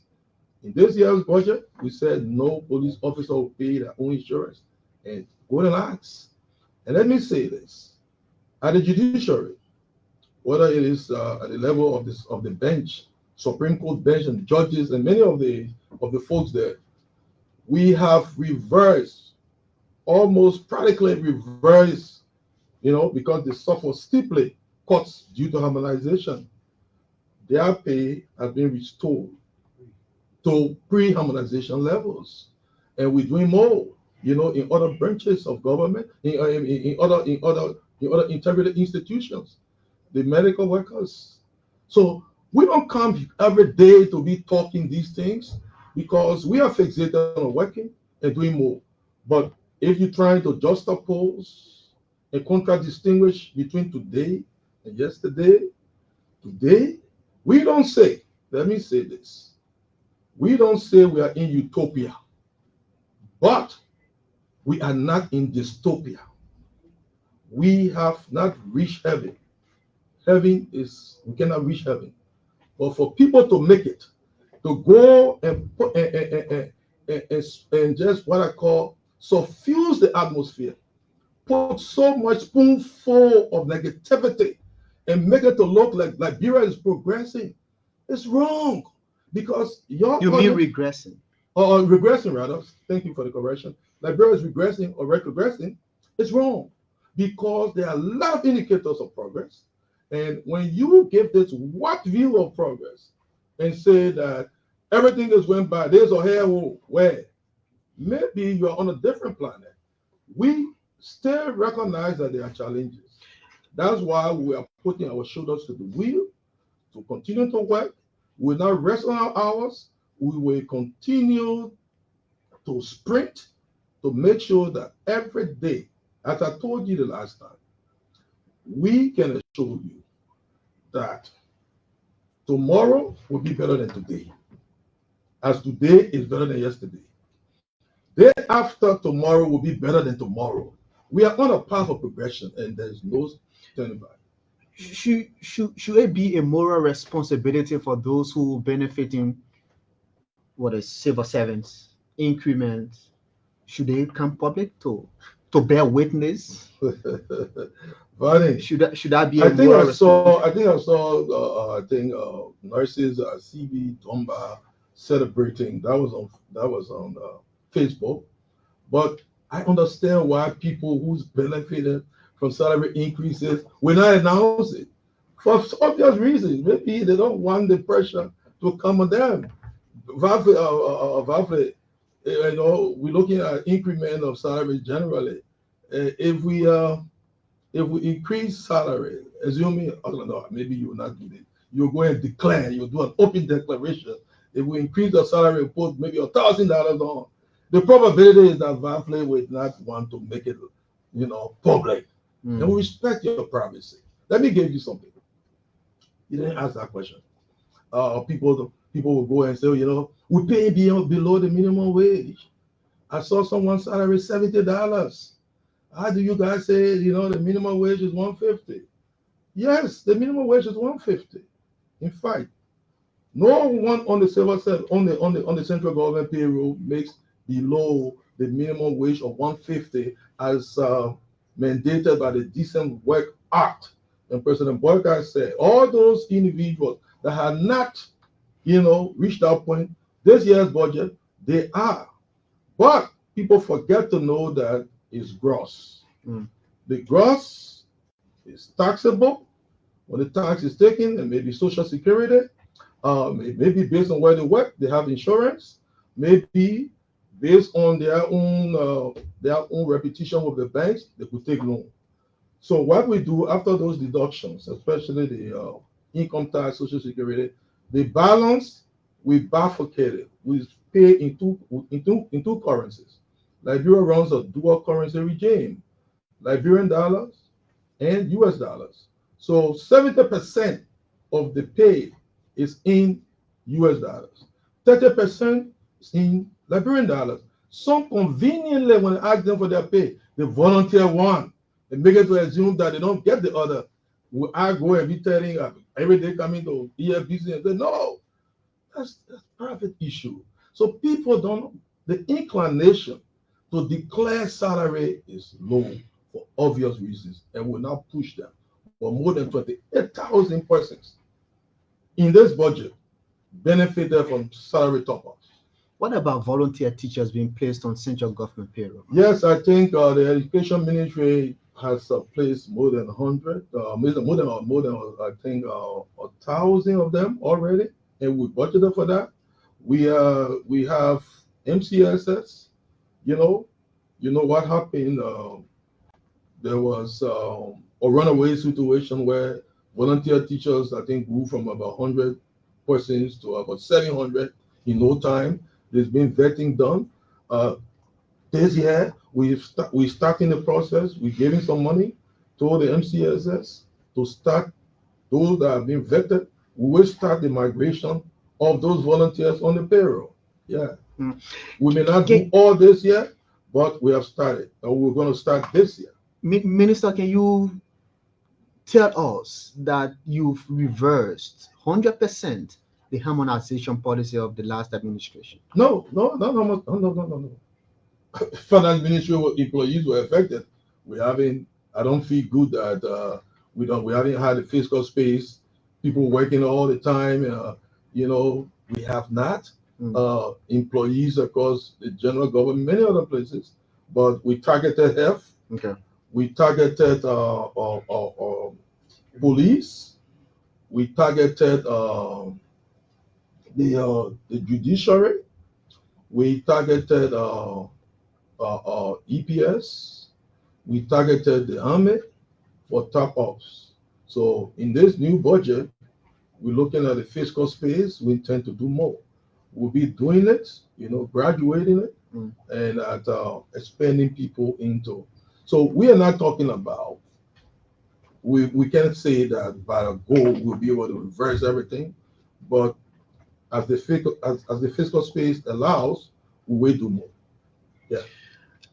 Let's talk about, I mean, the 83 million you said the last administration credited to pay civil servant salaries for 2 months, 2023, November and December. Do we have something in the budget to pay that? How much is that, and how long are you going to take to clear that Well, debt? every year we're going to be budgeting about 16 million. Okay. So this year, 16 million. So imagine that money was not credited. Imagine that. Some of these civil servants. I'm asking, what are you going to do with that Maybe system? we'll have input. I mean, I told you that we did 28. The entire civil service more than 60. So think about the number of persons that would have benefited. Think about we reversed practically in the judiciary with the higher ups. We could have reversed more. So we're dealing with the past while we're dealing with the challenges of the present and preparing for the future. Yeah. Let's talk the TCAT, the recent TCAT. I know there were some engagements. We still own what is to come from these conferences. Mm-hmm. Yeah, I've been in multiple conferences in my state government. I recall, I think it was 2013. There was a TCAT held in Yokohama. President Salif headed the delegation. I was Minister of Foreign Affairs, and we met the late now Prime Minister Shinzo Abe, and we talked Somalia Drive. And that was some commitment, that was some talk. We followed up, and later I signed the first grant agreement for that role. Later, when I left, my successor, Ambassador Majon Kamara, signed, and then it went on and on. The role is completed. These things, when you hear these trips help to solidify good impression, good plans, and these things mature. So I understand people say, "Oh, what is there's an impression that when a president travels or the minister travels, you need to come with a top load of money on your head." That's not how it's done. These are engagements, and I can tell you I was part of great meetings. President Barker was the first leader to have been met by the Prime Minister of Japan when he started meeting presidents, and he also met the head of JICA. Interestingly, the current head of JICA was at JICA before. He understands Liberia. He was in the meeting, in the 2013 Yokohama meeting. And so there's going to be, the first thing is that, this commitment, they are recommitted that the road, the expansion up to the Gibraltar Corporation will soon start. Okay. And we're talking cooperation in infrastructure, health, especially JFK, the Japanese, what they did with the maternity. There are plans for them to improve that. And the foreign ministry folks will give you more. But let me say this. When we go to these meetings, we do a lot of sideline meetings. One of the meetings we had that was very productive was a meeting with the World Bank team. I coordinated the meeting. The foreign minister was there, and Minister of Education, Agriculture, and others, Mines and Energy. We talked about the World Bank program. The World Bank has a current portfolio in Liberia now of almost $1 billion. And they're going to be in the new World Bank country program framework that we just concluded. We're emphasizing tourism. We're emphasizing, decreasing what we call learning poverty, agriculture. The World Bank will include Liberia. They're going to launch something in agriculture, equivalent to what the World Bank and the African Development Bank did with energy, with Energy Compass. They're going to launch something called Agri Connect. Usually they do these big launching on the sidelines of the annual meetings of the World Bank and the IMF, which comes up in October. Liberia is going to be included. The other thing is to increase support to agribusiness and to make sure that the infrastructure that agriculture needs to succeed, is given. So there's going to be some support there. We also talked with the managing director of the IFC, Mr. Makta Diop. He led a World Bank delegation in the meeting. We in the meeting was the vice president of the World Bank. The IFC is the private sector entity of the World Bank. They've committed to increasing their investment, their portfolio in Liberia. Private sector entities in Liberia are going to benefit. Now, the interesting thing is that they've told us that they're going to be, it's not just giving loans or some facilities. They want to be taking equity in business. So we're going to be linking them to business opportunities here. And now, sooner than later, we're going to conclude something. Something has been in the works. A company that is coming for renewable energy. It's called Scatex, supported by IFC. Will soon launch its operation. It's going to give us 20 megawatts of additional power. So power will expand. It's all part of our strategy. So I could go on. We met the AfriExim Bank. AfriExim Bank is a bank that gives support. It is one of the banks that is funding this ELWA, our highway. Our obligation to them through East International more than almost 60 million. You know, this government has to pay. We have to restructure and get ourselves in a better boat to get more financing from AfroExim for other infrastructure projects. I could go on and on. And so it was hectic, and I came from there knowing fully well that as we work on these things, they get actualized, our country will benefit hugely. But it's just me. The agriculture minister can come and give you all that he did.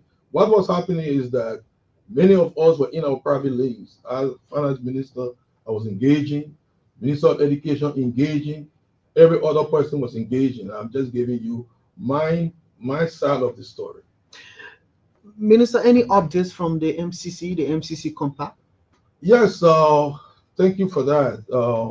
The MCC informed us through a communication written to me by the IT Africa director, Mr. Jason Small, that the decision on Liberia's eligibility, Liberia was declared eligible before in December 2024.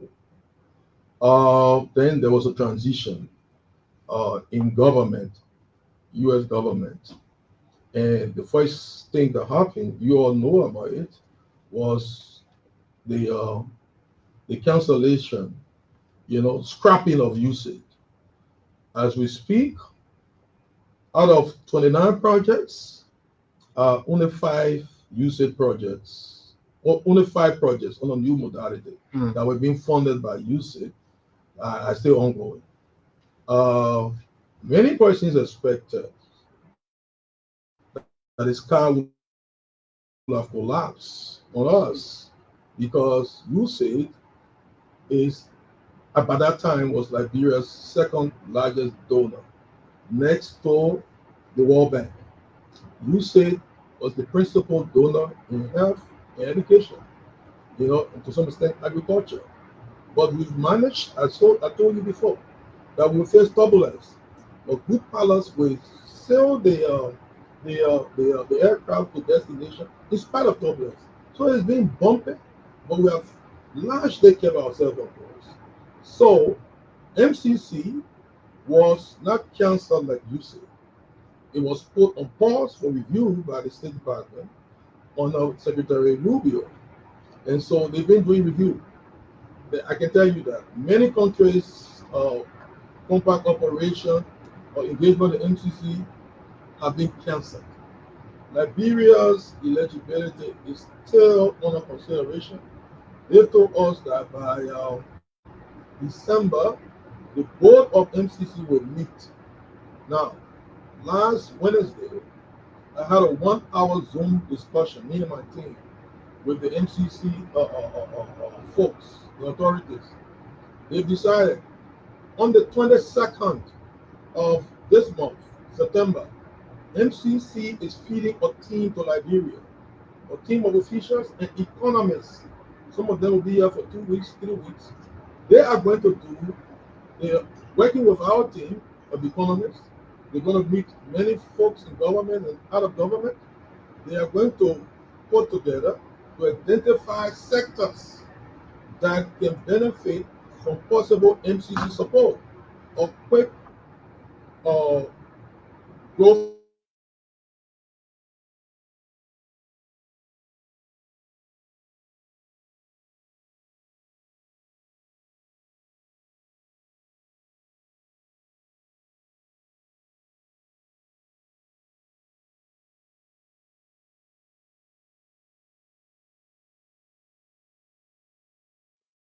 factors constant. And giving a positive engagement, not only with what we do with MCC indicators, but a lot of other factors. We hope that when the country's case is placed at the board, Liberia will be declared, Liberia's eligibility will be reaffirmed. And when Liberia's eligibility is reaffirmed, then it will be the time that the MCC would tell us what amount under this new government we will benefit from. For now, we don't have a figure. It will be higher than 500 million. It will be lower than that.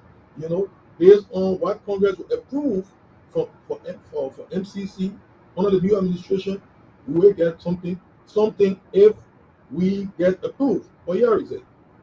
Think about what the first grant of MCC did for this country. 257 million. Most of the power we benefit from now as a country comes from my coffee. MCC support also affected infrastructure, water, and other areas. So for us, whatever amount of support will help us in some sectors, and we are waiting for the team. And my team at the Ministry of Finance is prepared. There's exchange of information to ease the team. We are working along with the American Embassy here. The Charge Affair paid me a visit 2 weeks ago. We all are excited about the coming of the team, and we see how it goes. That the MCC team is coming, is that a glimmer of hope, given that most Liberians want to see Liberia having a compact, because the enormity of the challenges require those kinds of money to solve some of the problems, given our limited fiscal space? Because, and some argue that if Liberia was not under serious consideration, there would be no need to send a team to access our capabilities. We are indeed under serious consideration. That's why our team has come. MCC, many countries, they've given up on MCC because they're not even under consideration. Many other countries, no MCC team is visiting them. So we remain cautiously positive. We know that we have work to do, and we do the work. And it will not be that we haven't worked. It's not only the Ministry of Finance, all the sector ministries are working together to identify sectors that can benefit from MCC support.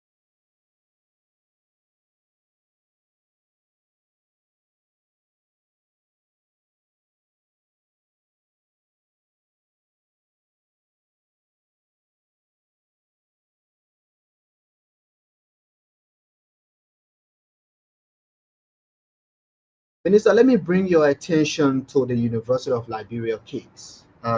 It is a very serious matter. I have obtained a letter written by the president of the University of Liberia, Madam Lady Mapaya, to the Senate Committee Chair on Education, Senator Nathaniel McGill, and I'm going to read this letter. I don't know if you obtained that, but it says here, uh, the letter was written September 5, 2025. Honorable Nathaniel F. McGill, Chairman, Senate Committee on Education, the Liberian Senate, Capitol Building, Monrovia. Subject request for immediate funding approval to address adjunct faculty salary arrears and jumpstart bathroom renovations. The president of UL went on to say, Dear Honorable McGill, I present my compliments and extend sincere appreciation for your continued support to the University of Liberia in its pursuit of academic excellence and institutional sustainability. I write to respectfully, now this is, I want you to take note of this. She said, I write to respectfully request your urgent intervention and approval of funding in the amount of 550,000 US dollars to enable the University of Liberia settle critical salary arrears owed to its adjunct faculty for semester 1 of academic year 2024-2025. This amount, according to her, also represents a partial settlement in the amount of 199,000 of the total arrears accumulated during the recently concluded vacation school semester, and is essential to allow the University of Liberia resume semester 2 this semester of academic year 2024-2025 without further disruption. It also includes funding of 100,000 to jumpstart the long-awaited and urgent bathroom renovations activity. Minister, is the University of Liberia finding it difficult to get the allotment? And if so, why is the university finding it difficult? Before I launch into answering your question, let me tell you my multiple links with the university. I was a student leader, elected student leader at the university.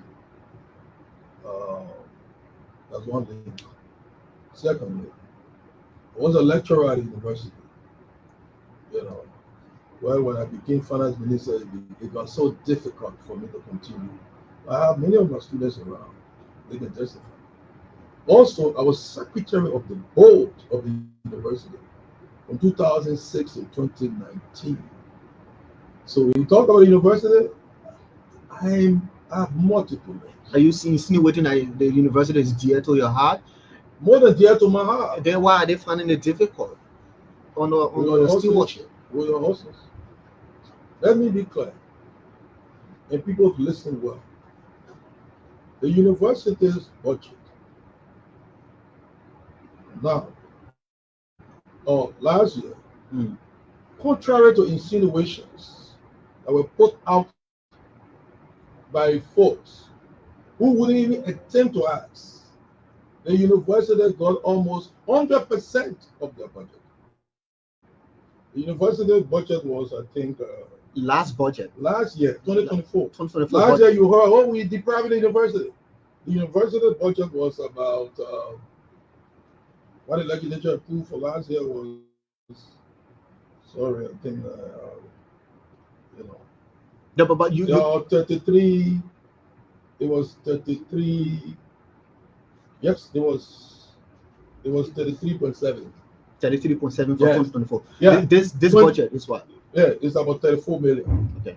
Now, So last there year's was an budget, increment. last year's budget, only 16,000 of the university budget that the university didn't get. 16,000 in budget that the university didn't get.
senators because they thought that the university's budget was not being given to them. And so that was a wrong impression given to the Senate. But in fact, I will forgive, the new president is in transition to write the Senate Standing Committee head asking for approval of immediate allocation to the university. That's not a responsibility of it. So was the letter misdirected? Well, that's your terminology. Should the letter be written to But let me tell you what happened, which makes what that letter.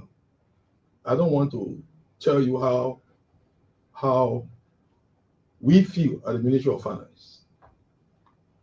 We engaged the university.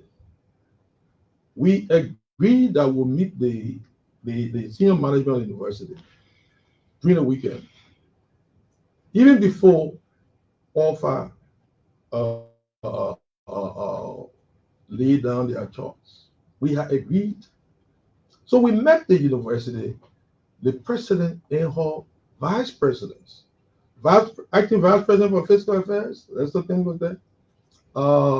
The vice president for academic affairs, Dr. Engley Reeves, and I think vice president for administration, Bennett Otta.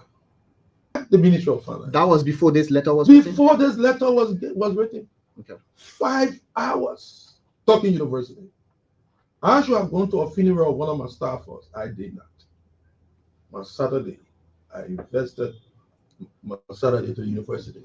We talked, and we are not too happy with some things at the university. We're going to take some things. We're going to take some hard measures. In fact, we are going to re-verify this. We are going to re-verify everyone on the university payroll for the month of September. We pay, of the 34 million we pay as a government, 32 million goes for salaries. And some actions that should have been taken earlier to sanitize that payroll system have been delayed. And we were ensured that there will be no delay, because it is one thing to ask for more, it's another thing to use what you have well. We after the meeting, we committed. We are knocking on not only government doors, external partners. We are meeting them, and I even told them some of the things we're going to do for the university beyond just what government can do. And then the issue about extra money, and there is it.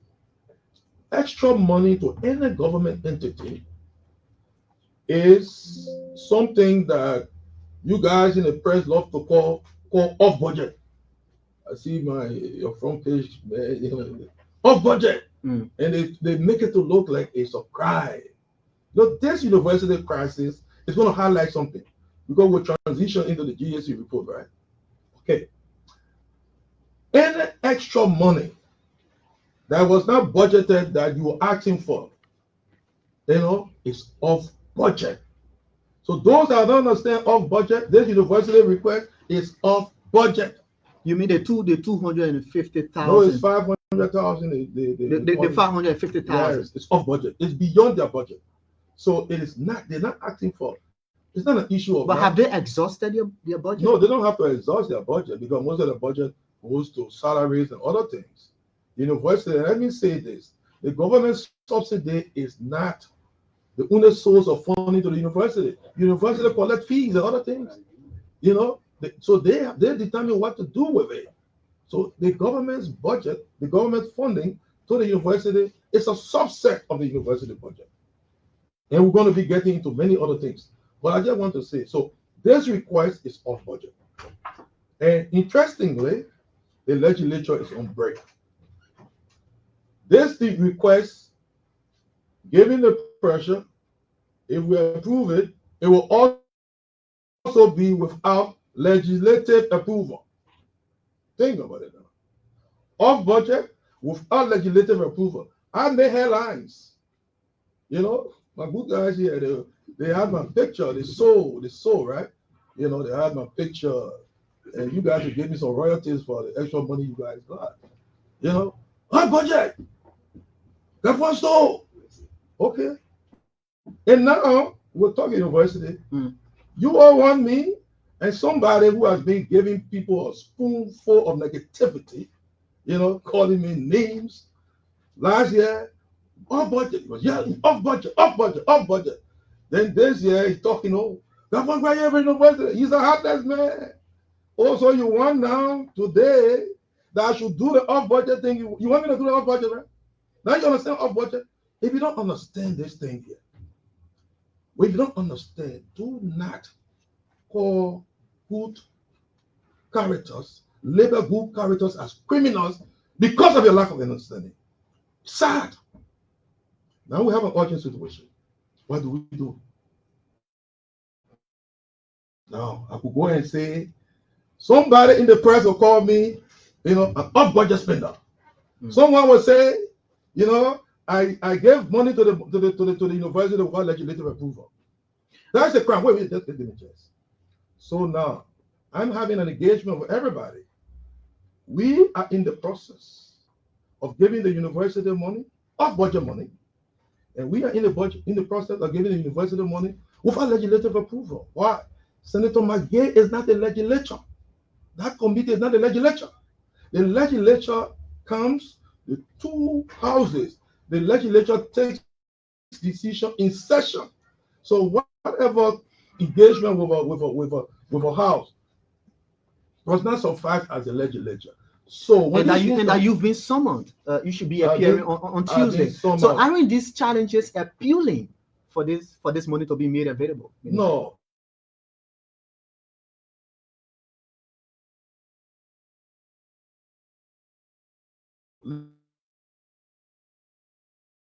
This thing, you want 500 million, 550. So then you give us the difficult burden of saying, where do we find the money? We go all around cutting. We cut this, cut institutions. Should we cut LBS to give to the university? Should we? You know how difficult it is, right? Because everyone wants more. The total extra request on the budget beyond budgeted appropriation is about 63 million. Can we fund that? No. So it's not a thing to say when you ask for money today, especially not in your budget, we'll give it to you today.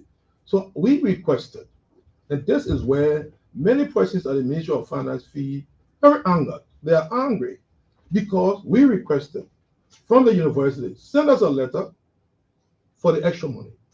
And indeed, did you get one? Yes. Okay. Dated September 1.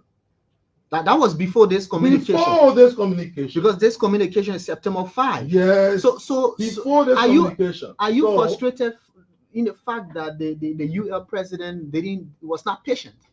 Well, you know, I stay, you know, there are transitional challenges when a new person comes in. So I will not give you some of those big terminology you're using. I mean, but you know, implies allowance for transition. I call it allowance for transition.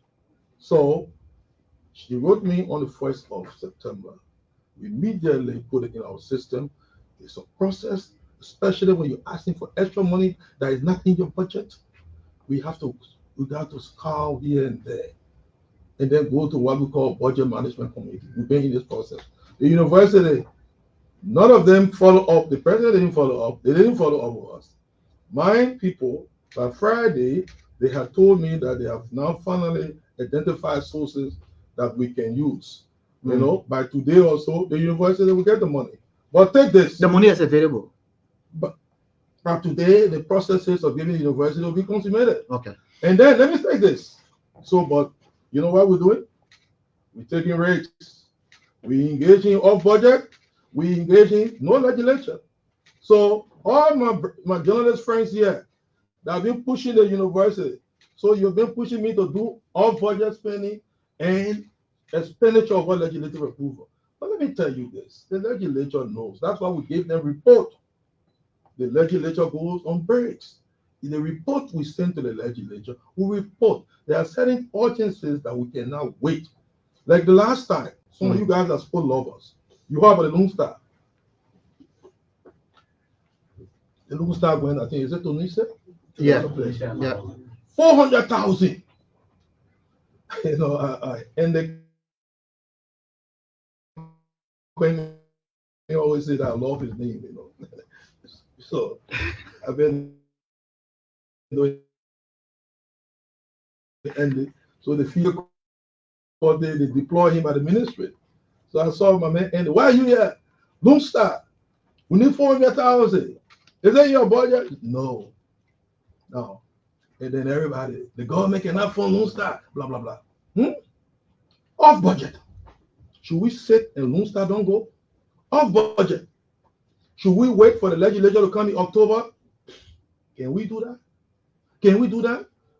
So, I told my folks, and I would launch it with, especially for reporters on economic affairs. We feel obligated to doing capacity building, understanding the budget process, understanding basic financial matters. Then you report from an informed perspective. That we're going to do. So we're going to do that. We give capacity so that people understand certain matters. Okay. In summary, today is better than yesterday. Definitely. Definitely. In a lot of respects. It doesn't mean, for everybody. I mean, some folks, they could have more challenged circumstances. Some of it is that opportunities will be afforded to everybody. And on average, generally, that is the case. Okay, you're listening to the Super Morning Show on 99.9 ELBC, relayed on a couple of radio stations, including OKFM, Prime FM, Joy FM, Prime FM as well,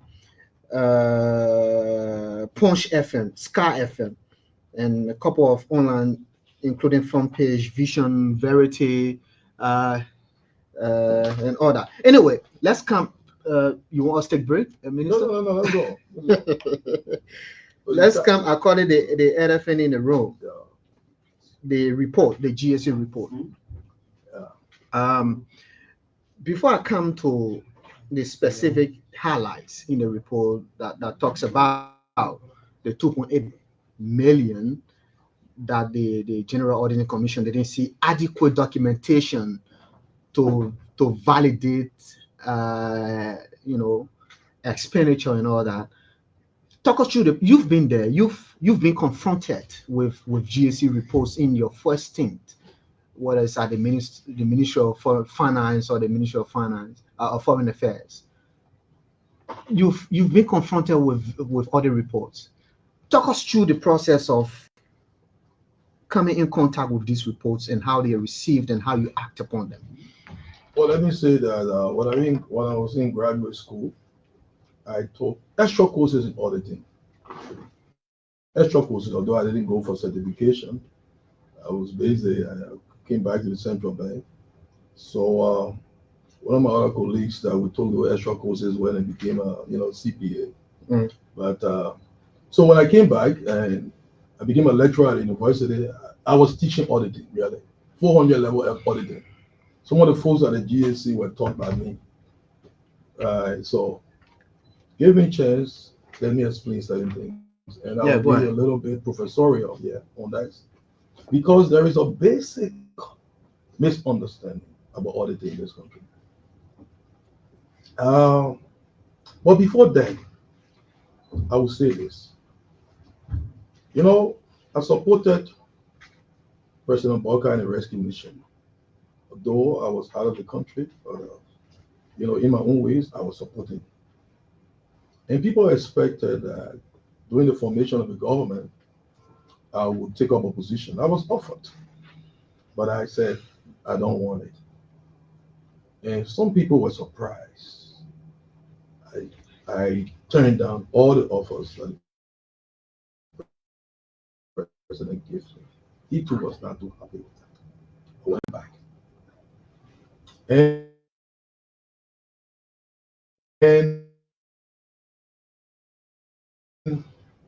wish my country well, I always do. When the president called me to return, You know, I was put on the horns of a dilemma. My country needed me. Yes, I was in better circumstances, income-wise, benefit-wise,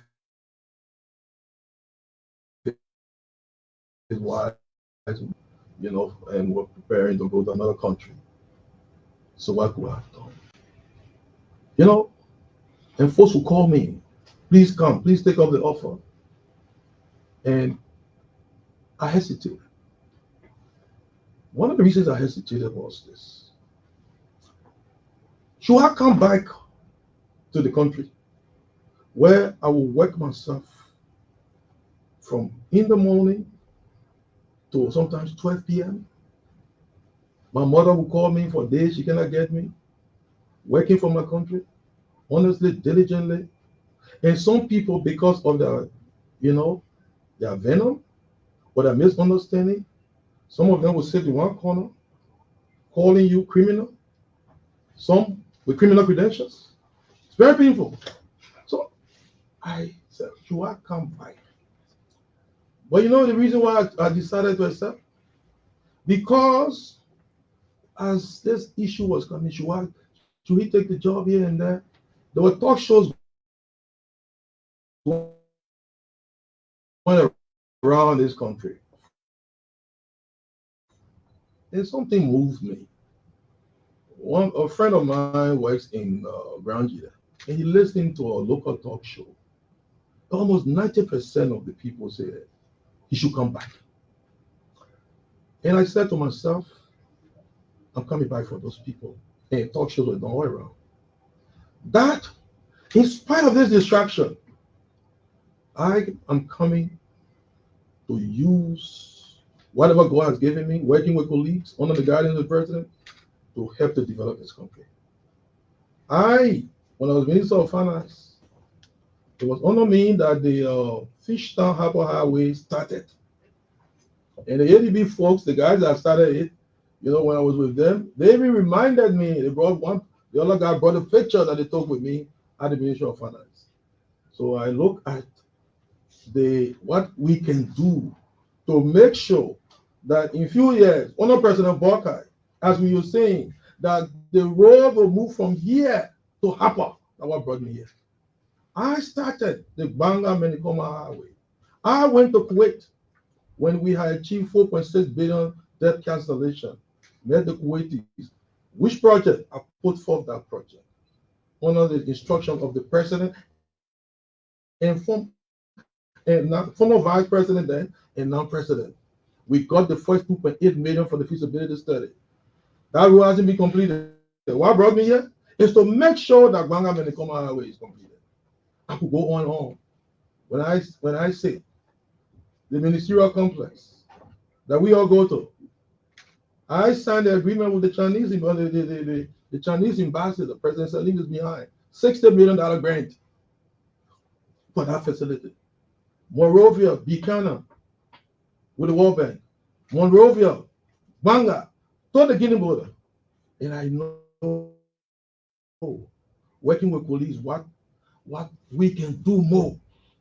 And the common people want that. That's why I came. So there will be distractions, right? And I am a Christian.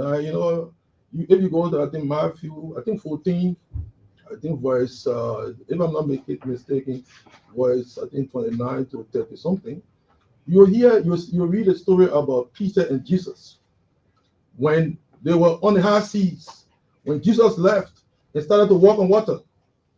Peter looked and said, "Oh, Master, can I come?" Jesus said, "Come." Peter started walking to Jesus and he was walking on water. But then he started to get worried about the wind and the wave. And what happened? He started to sink. In that interaction with Jesus, that is the story of a success. Keep him focused. So the distraction, the lies, they will not distract me. I'm focused on how we can get the road to happen, how we can do this. So coming to your stuff. Yeah, and I want to be specific about this audit report. I mean, when I say it was it was an elephant in the room. The auditor general called me yesterday and said, "Oh, Father, I said because this is the big deal of the audit report." But let me say, I mean, this is what the GSC says as its observation. During the audit, we observed from our sample of payment vouchers that management facilitated payments amounting to 2,850,000 plus without evidence of adequate supporting documents such as payment receipts, quotations, contract expenditure, liquidation reports, delivery notes, completion certificates, etc., where applicable for various expenditures to validate the legitimacy of the transactions. Now, the GSC made a recommendation that management should fully account for expenditures made without adequate supporting documents comprehensively cataloged in Annexure 1 as part of management's response to this management letter. And this is a financial statement audit. Okay, let me explain this to you now. Firstly, let me say this. Next week, Tuesday, the 16th of September,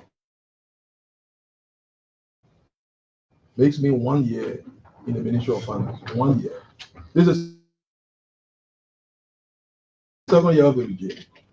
So, I think 14 days.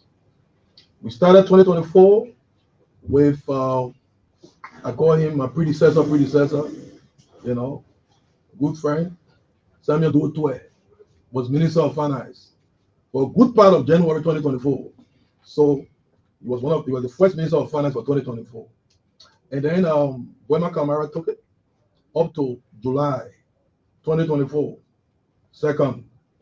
And there was an acting Minister of Finance, Anthony Myers. He had it from July up to the 16th when he turned over to me. So we're talking about 4 persons. 4 persons.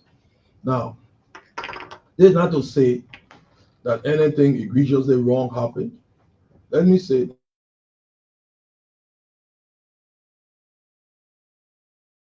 this. I was talking about explaining audit. So, audit, LBS 2025 report in maybe 2026 or 2027 or maybe 2028. What would they depend on? They will say that, the accountant or the report says that Vafle Kamara was giving maybe, let's say 2,000 for a workshop. Vafle Kamara for some workshop, broadcasters workshop. Okay. And so the auditors will come and say, okay, you said that, let's see the document. Then your controller will go wherever you can keep document, trying to find stuff, right? Now, when the GSC doesn't find all the document, that's what they said, a lack of adequate documentation. Yeah. They didn't say no documentation. So when the controller and others cannot give them all the documents or what they consider adequate, they will flag it. They will flag it. But that does not mean that Vafle Kamara did not receive the money. And when in my auditing course, auditors, my students, about what is called alternative procedure in evidence gathering. Now the auditors will come to the Ministry of Finance. We process everything. We keep documentations, but these ministries also have documentations. So we face an archiving problem. Some people don't like to hear it. Go and see the ministry. In fact, we are looking for new structures, to put more documents. All the documents processed in government. Now, of this more than $735 million worth of transactions, GSC identified 2.8 million transactions that they feel, were not supported by adequate documentation. Now, what do they mean? Most of these transactions, I just gave you one. A transaction that took place on the 9th of September. I came in. Most of the transactions took place in again. Let me say the first thing. Most. I hope this is not an attempt to shift blame. No, not shifting blame. Okay. I'm just explaining this. It's not to say anybody did anything wrong. That's why you have, audit findings, then you have investigative finding, forensic investigation. The auditor did not say there was any fraud. The auditor did not say there was any misappropriation. In fact, had there been fraud, we wouldn't have gotten a qualified report. Let me give you this. In auditing, there are 4 types of report. The first, which is the excellent report, is called unqualified report. The second is qualified, meaning it's good, but it's not perfect. Okay. Then the worst report, the bad report is called average. And the worst report is called a disclaimer. In 2023, the Auditor General of the last administration. Well, I'm saying in 2023, the Auditor General opinion was adverse. Which was worse? Worse. Okay. This adverse, I know you know definitions. Adverse. Last year, it was qualified, meaning it was good in all material respects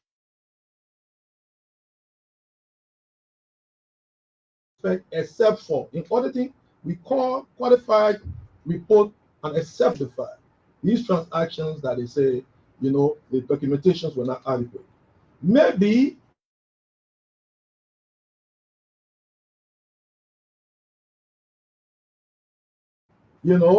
we think you didn't get a mutual finance check. Most of these transactions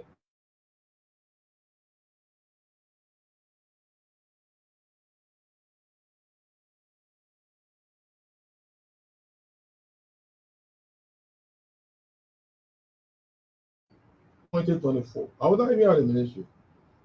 The government paid two payments were made to the Ministry of Education. And I would just read the purpose of the payment. Payment to MOE to cover local scholarship arrears to various universities for second semester of 2022-2023. We're talking about dealing with the past. And for 2023 to 2024, arrears not paid. Now, government paid the total of $423,482. So in that 2.8, this transaction is there as one of the transactions that were not supported by adequate documentation. Many of the entities involved are there. So in auditing, we usually say, you know what, if for archiving problem of, here is it. The auditors will do their work, sometimes in 5 days, they say, bring all the documentation for this. And people get challenged. But in alternative procedure, you could find these particular things, these documents, at the ministries, at the entities. And that's why it's going. The auditors say it should be accounted for. These entities are reporting.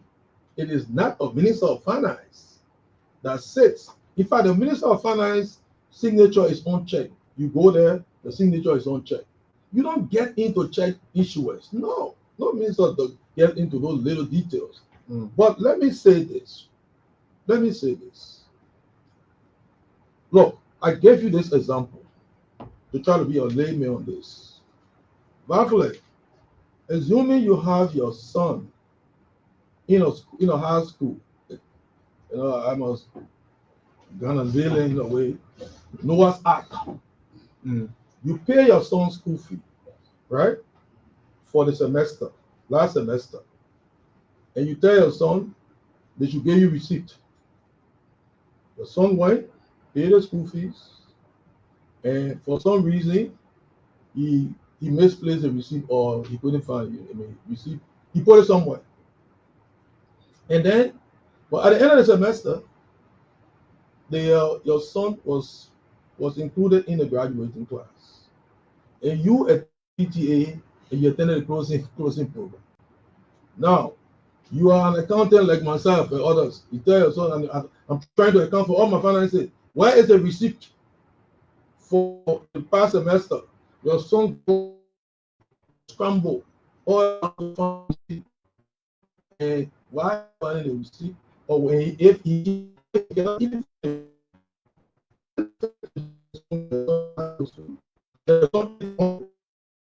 1 minute. Yes, the primary evidence will be the receipt, but there are other ways to verify. When we talk about alternative procedure, nobody, you could go to the school to verify, but they wouldn't give clearance for your son's graduation if you didn't pay the receipt. So you're trying to find a receipt. So the absence of that does not mean your son did not go to school or your son ate your money. So that's how it is. So when you hear about not action without supporting documentation, that is it. And let me tell you the solution. Years back, when I was Minister of Finance, my first thing, I know this is a perpetual challenge in auditing. Perpetual challenge. Documentation archiving. So what we wanted to do was to modernize, computerize the entire process so that years and years later, no one will come and say, you can't find document. You see this, and some folks were able, to locate this from the ages. They've been in this contract. This is November 2011. You see it? Yeah, 2011. You see it? This document is over what? I was solving the archival problem? No, see it. Contract for money. Now you read it. See the title. You read it. What is it? I'm reading. No, I see. Read the title. I see Ministry of Finance, Republic of Liberia, contract for modernization of the archival system within the expenditure department of the Ministry of Finance between the Ministry of Finance and Professional Services Incorporated, November 11. Go send it on me. If you check, you will see that. Show you evidence. There's a page. You will see my signature. My signature. It was signed by former Deputy Minister of Finance, Francis Capet, for administration at the time. And you guys know my signature. Sometimes on dollar bill. There's it. Yeah. No, I see that. You see it? I see all those who signed. All those things who signed include Francis T. Capet, Deputy Minister of Administration, Vani Fambule, the CEO of the contractor, and attested by Augustine Ngafuan. See that? Yeah. Okay. Those are, see, this is my signature. 2011. Why did we do this? Because of the particular problem. I don't want a situation where the reason why it happens is that it's not only the GSC that will ask for documents.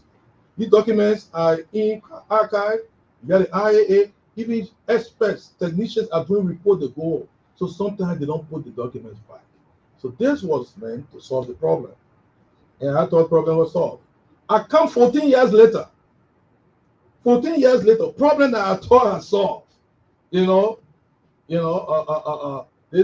system was broken down. System broken down. Let me tell you something. Some of the things I go through.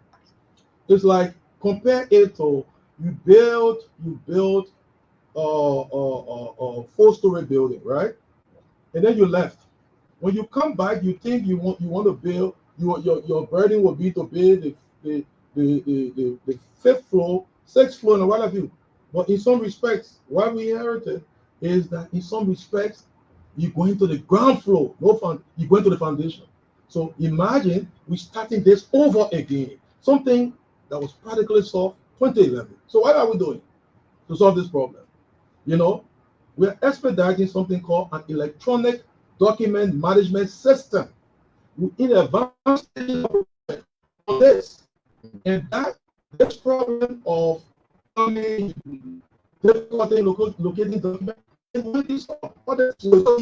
In essence, an implementation of the recommendation during the audit report. That's why the auditors don't come to say you have stolen. They come and find system weaknesses that you need to work on. But in this environment of auditability, where people project negativity on people, when they see audit report, they conclude. And that is the reason why we are asking for more literacy on these matters. So that's what the auditor said. And so working on it. But These institutions are around. Some of the payment was done for county health teams, refugee or school system. They are all listed. They are all listed. So how come somebody can say Augustin Ngafuan 2.8 million? So there are two. Are you a thief wanting your thief rate to be projected on me? So there you are want to confess thief rate? Confess.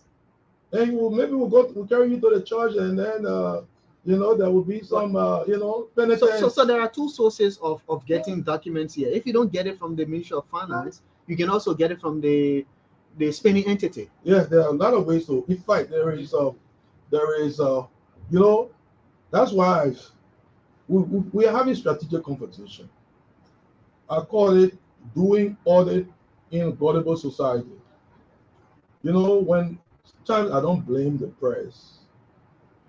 I made, or joking with Jahim, I made the front page twice last week, right? I have a picture. They will give me some royalties. But, when the audit reports, when they come out, journalists want to sell. In fact, some journalists came up, 78 million. They put me in so-called dollars, 78 million. But we will organize these things for people to understand. Okay. The other thing they said, maybe you haven't raised it. I need to clarify that. Besides documentation issue. In fact, we started clarifying it. Payment without legislative approval in excess of budget is another 2.8. This other key was 2.8. Wow. That's the very thing we're saying. Off budget without legislative approval. Now, let's compare. Let's do some comparison here. This year's report, or last year's report, was qualified, meaning it was good, but there were one or two exceptions that the auditor said we should work on. Last year's report, meaning 2023, was average. The auditor general said it was bad.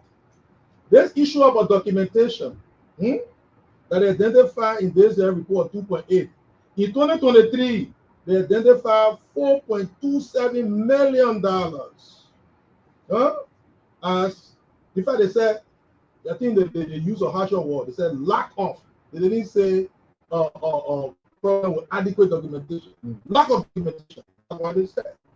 And then, so if you ascribe thievery to 2.8, are you saying, by extension of a logic, that the people that had it, they stole 4.27 billion in 2023, and some of them were moving around. No. So they say you have that problem in the extent of 4.27 billion. Let me give you another area of distinction. The payment, the total stuff, they say quote unquote over legislative approval, right? 2.8. Do you know what it was 2023? 96 million. I repeat, 96 million in 2023. They said 2.8.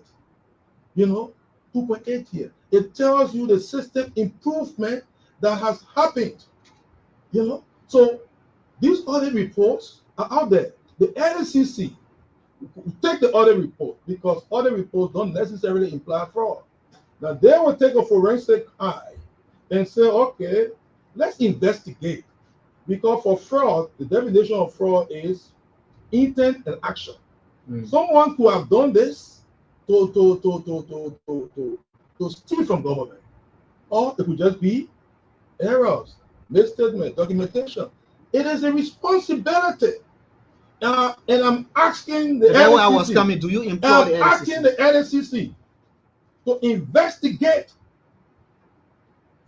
Whether it is this year or last year's stuff, 2.8, and in the previous year of 96, I'm asking the NCC. This is a clarion call from the Minister of Finance, because they are empowered. The GSC does surface stuff. NCC, please investigate this for this country. Please investigate this for this country. I beg the NCC to investigate. So for 2023 and 2024, 2023, NCC investigate. Yeah. Okay. This thing will be put to rest.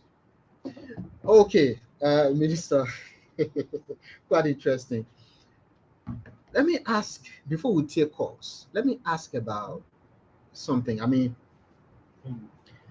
the owner of Spoon, Mr. Stanton Waterspoon. I've got report that he sent you a text calling you a bloody liar. Just apart from, spewing whatever on his platform. Is that true? Do you can I see? It's true. Can I It's see? true. Oh, Yeah, can I I'm see? receiving calls. It's true. Yeah, Oh, but I'm receiving some calls here. It is true. He sent me a text. do you know him? I don't know. I didn't know. What have you done to him? Well, I think I've done something to him. I think on that one, I will confess that I've done something to him. He sits on his talk show and spews out a spoonful of negativity. He creates a hellhole environment around the government, deals with the president. He finds people routinely the other time you are dealing with it. So I'm the new guy to deal with. He sees me as Minister of Finance and we're projecting, we're pushing. He knows that I'm rectilinearly focused on success. And so when you zoom on me, you think you break the number 5, then you break the government. So I've done something for him. He goes, his talk show is huge. It's becoming like a tabloid. Because I usually say, and I was telling Jahim and others, report. All I want is balance. Because we do not claim perfection. There are issues that we must work on in this government. And we must be, and you guys are fourth estate, you guys should hold our feet to the fire. But where someone refuses to see light, and every day, I don't know, I may be wrong. There was a groundbreaking ceremony at the last week for the start of the overpass bridge, the construction. I just checked whether that was highlighted or even discussed. Find all the positives here. The man goes and says that we're going backward, days or hell. I say that we're going forward. So I don't know him personally. So he hates that. He has gone 1 week saying that I lied about minimum wage. 150. He even have a video. He said I lied. I didn't call his name. I called you. You were at a press conference. I proved to you that I did not lie. If I did not lie, by inference, you can end it. You can end it. So it was immediately after that press conference when I proved that I explained it. He sent me the text. You said it. You sent me the text. Did you do a screenshot of that? Yeah. It's here. It'll take me some. And also, I will send it to you. Yeah. I have to and see then, that. And then calling me a bloody liar. When I was hesitating to come, it was precisely for these moments. But I'm here. Call me what you want. I mean, but people know me and people know others. People know me. Some want to sit on a high seat of judgment in white robe and be the one to dole out integrity labels. You will say, okay, this man is clean, and the poor should believe it. Violet Tamara is dirty, and the poor should believe it. No progress. Don't like in Monrovia. And when people can see light. So when you continue like that, you make your show to lose relevance. Because your people, there are people who just listen to you. Give them what I call the eclectic panoramic picture. Because if you think that we are weak-kneed people here, that you will sit in one corner and say you'll spew negativity and you'll break the government down, you are completely mistaken. We know, let me say this, I will tell you this. You say you propagandist? When you started this thing, we can wear multiple caps. This government has men, and you will, if it is your duty to go and every day spew negativity, your diet, you feed your people. I watched a video where he said he doesn't like you. Yeah, he said, imagine. There's a man, he's doing a quote unquote. I continue to ask, what have you done to him? I told you what I've done. If you said there's nothing is working, I say it's working. I've done something to somebody who cannot stand truth. You're talking about, what have I done? Nothing. I don't know him from anywhere. He sends me a text. He's taking leper test. I just want to know the freedom of information thing you guys talk about. Does it extend to sending somebody text and holding invectives, using crude and crass language? Does it extend to that? But I will forgive it. Send me whatever text. I will forgive Yeah, but if you don't want to see a text, you can block him. No. Have Let him options. send me. Let him send me. It doesn't move me. And when I'm writing my autobiography, this thing will make it richer.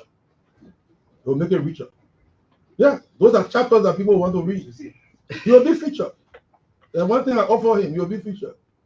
Yeah. Okay, let's take calls. Honestly, I didn't want to say that because I don't use my platform to elevate another person. I just thought, I was curious because No, it's it's almost true. it's almost like almost personal. No, it's true. It's true. That it happens almost every day. Anyway, call us on 0770581886, 0770-0775677376. The Minister of Finance and Development Planning, Augustine Ngafuan, is here as our guest. Let's hear from this person here. Good morning. Good morning, Badri, and good morning to Minister Augustine Ngafuan. Badri, this is Maurice Moses Mongai, and I call you from West Mogoka. I am the national chairman for the Bata State Kitchen. Maurice, you have 30 seconds, please. Thank you. Minister of Finance, I may appreciate it for the good work. But I see two things here.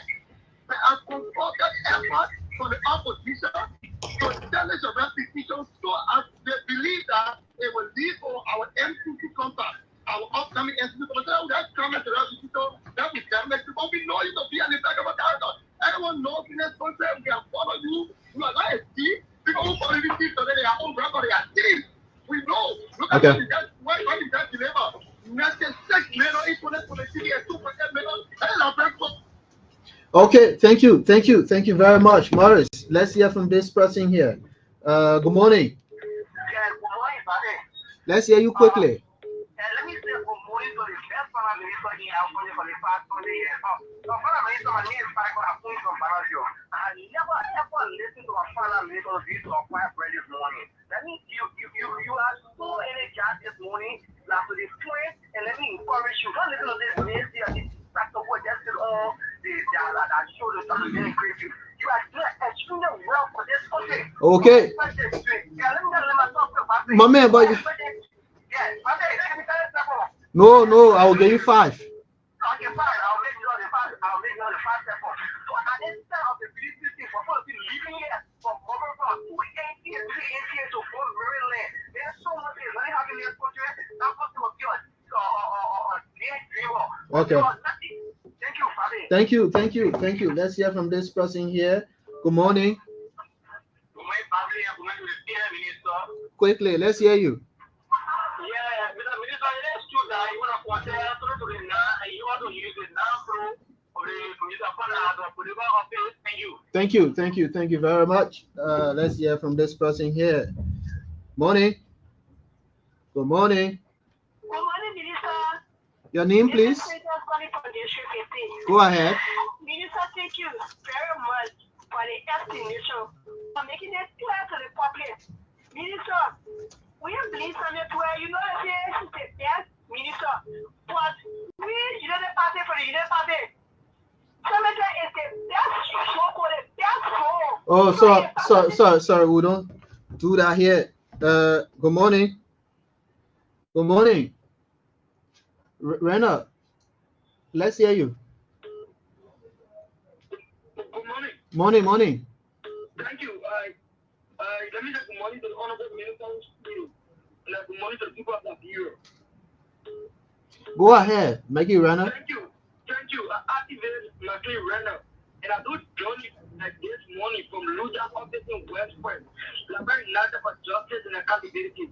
Let me commend Ngafuan for his well-planned deliberation on our country economic factors. However, I been one person that said to Liberian people, it is not necessary to hear out what the former minister has to say in this way and set it off. Not forget the global minister, let me bring this to a certain attention. With all of what you have said, and several have not taken say, I believe by now, as the former minister, can you please explain to the public what up to now, several have not taken say? But today's the 8th, McLean. Oh, okay. Okay. The minister will respond to that. Good morning. Good morning. Morning. Your name, please. My name is Italy, and I'm calling you from Kabul country. Yeah, let's hear you. Thank you so much, Minister. We don't want the people to be keep track of what you're doing. You're doing your good work. It will cost a lot of things, but we want people to really see. Okay. So I'm quite happy. Oh, sorry. Let's hear from this person here. Morning. Good morning. This is Water El Fadro Bani Show from Nima Kante. Yeah, let's hear you from Nimba. Let me say thank to the minister. Thank very much for the information you provide. We are really happy with the information you provide. You are one of the best ministers I ever seen before. The working relationship between you and the deputy minister, the also and all of ministers in Nigeria, the way they're working together to see how best Liberia to move forward and Liberia you get it on the map. Now we know what we will not sit there for nobody to spoil it. Carry on. That's why you say the president of the university, she are not there about the railway, or maybe people around now get the right information. She are proceeding the wrong way. I know that they call you for the university of Liberia, you want to see the best come from the university of Liberia. Was the minister was the thank you for the good work. Don't respond to Spoon. Spoon can talk all it Tabata, wheresoever will not listen to it. Okay. Thank you very much. Thank you. Good morning. Yeah. Good morning, Pablo. This is Melton Yoko. I call from here, the King represents around SKD. Yoko, go ahead. Let me say thank you to the minister this morning. I appreciate the minister's explanation. I've also learned some things from him. But I got two concerns quickly. The minister can tell us that the national thing is off budget.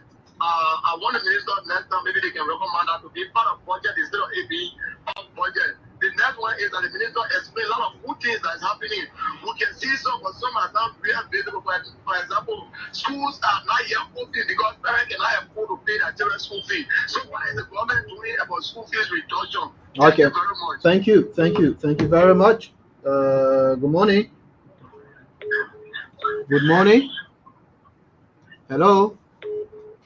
Oh, sorry. Good morning. Hello. Your name. My name is Leo Kubo, and I'm from Nizo Community. Let's hear you, Leo.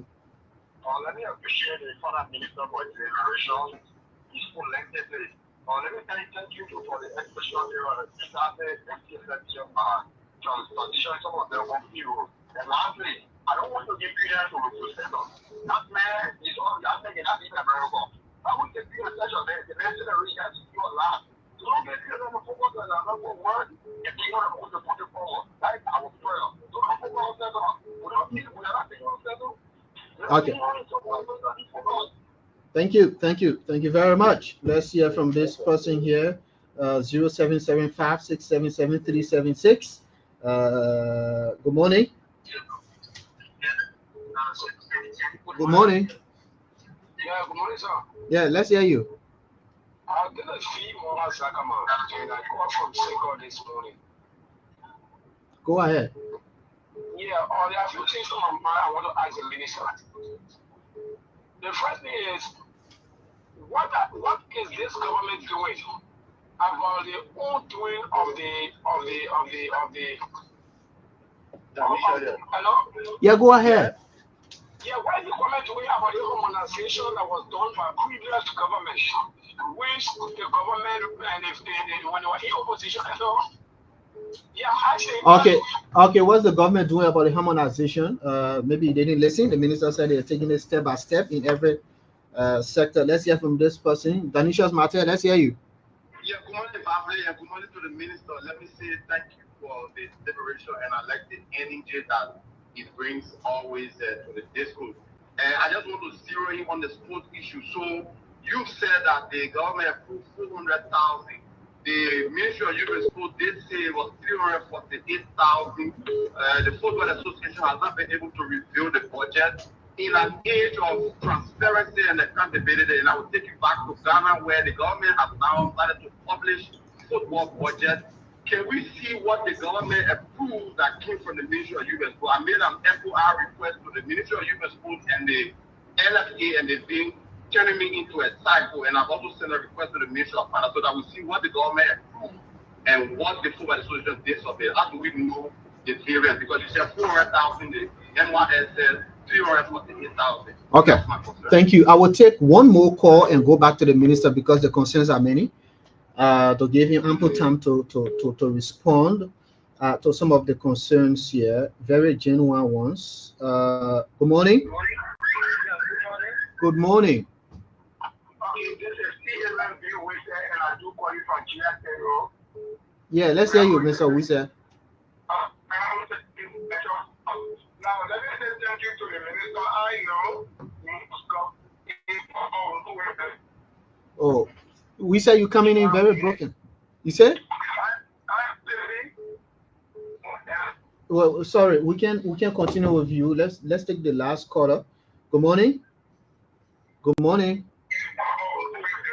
Good morning. Good morning. Oh, good morning. Good morning, Pastor. Yes, your name?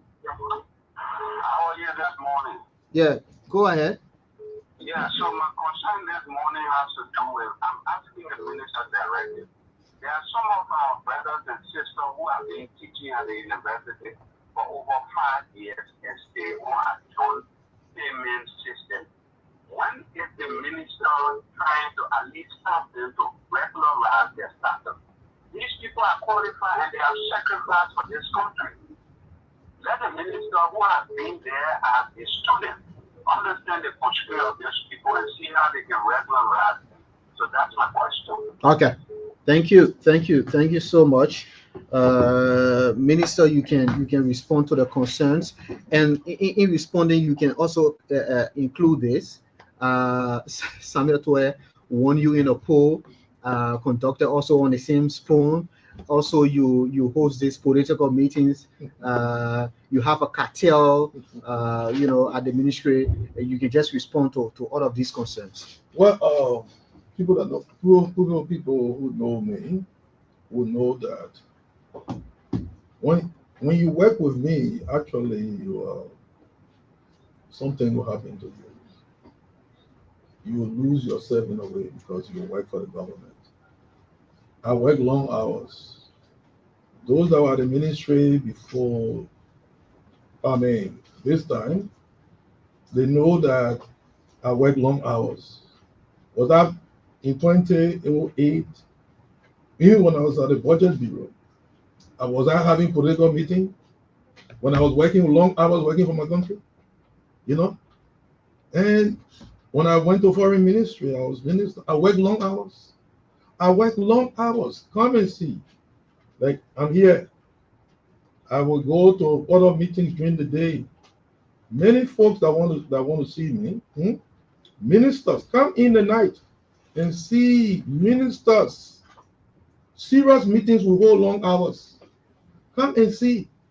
The last time, if I will show you a picture, when we doing the budget, I was leaving the ministry by 2 a.m.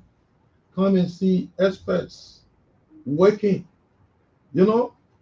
I am not one leader who sits on the 9th floor and armchair general and send people to battle. I join them. I work with them. I teach. I take the computer. That's what I do. I'm a technician and I'm a minister at the same time. So I want to, it's part of the distraction. Let them distract. But I'm focused.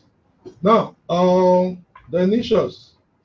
Thank you for your support to the sporting sector. I follow you over the years, and I'm a soccer enthusiast. I also play soccer. those that doubt, come on Barnesville, you see whether you doubt me again. But I said that 400,000 was 400,000 of budget. And you may be right that it would have been 348,000 that it actually at the end of the day received.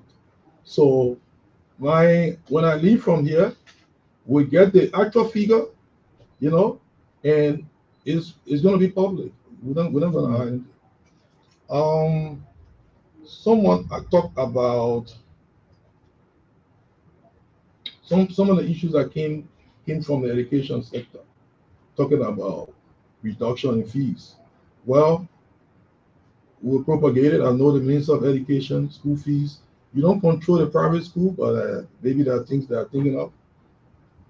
I know that we have 100 schools to be constructed beginning, if I'm not mistaken, this month.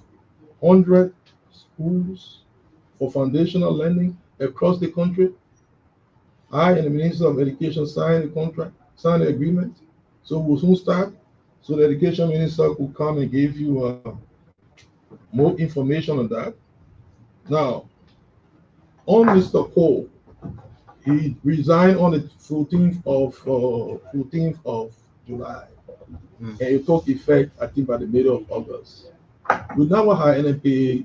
August had not ended, so he could not have resigned because he was in Mandela protesting delay in pay in August. We started paying in August by the 20th. There may be one or two banks where there may be residual issue. The Controller General tells me, and I take his word, that by Friday, almost everybody was paid. If there's anyone who hasn't been paid, let us know that. So it will not be because we did not do our part of the bargain. Now, I like how we have made people to get used to success. That if we delay by 2 days, when before people were delaying by 1 month, and then everybody will be jumping. I like this. Hold us to account. You are holding us by our high standards. We will do more. We are working on glitches. We are working on the systems in the place. We are transitioning to a new payment platform. And I told you about the payment switch that the central bank is leading. What that is going to do is going to digitize the entire economy. It's going to help even our payment system. I think by the end of this month, people, Moon Star and Orange, they don't speak. If you have mobile money on Moon Star, you cannot transact. Yeah. But the central bank has led an effort. The central bank governor assures me that by the end of the month, you will start to see that. It's going to help. We're working with the central bank in a lot of ways, coordinating. You see rate reduction happening. The central bank, with our support, took some things on the monetary, the rate, in April. And recently, I was at a meeting where the MPR, the monetary policy rate, was maintained. Those are hard macroeconomic decisions. The effect now is taking place thanks to the central bank governor and the team. And this fiscal arm we are supporting. Now, coming to the polls. Look, the last time I came here and told you that, Minister Samuel Doto and I have come a long way. There are multiple links, multiple friends, and what have you. I was one year ahead, they were behind. And people during our days to talk about some of the things that happened. One of it, he wanted to be president. I was president also. He wanted to succeed me. That didn't happen. And that we in the Vanguard Student Unification Party ensured the defeat of the opposition. He was a standard bearer. And I know that it didn't come with laughter. And today, if through Mr. Witherspoon, where he's did you expect to win that kind of? No, I didn't expect him to win. No, let me say that where the man is doing the poll, he's the election commissioner. He's saying that on the poll, he's saying that I don't like Ngafuan. I'm one of the candidates. Think about it. So that was before you're saying Hazu. No. I like no. Let me tell you this on Baffle. I congratulate my friend for the victory on Spoon. On Spoon, First Minister of Finance. Congratulations, D12, for the victory on Spoon. So, I mean, you want me to conduct a pool right now?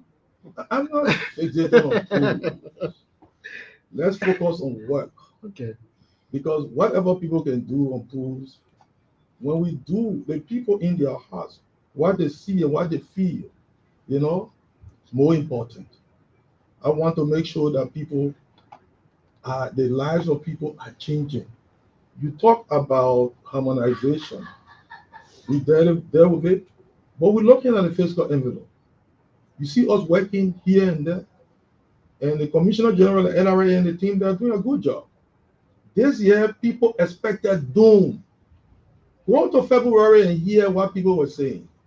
That we have kept steady, you know, is a source of joy that we are still moving in spite of the turbulence.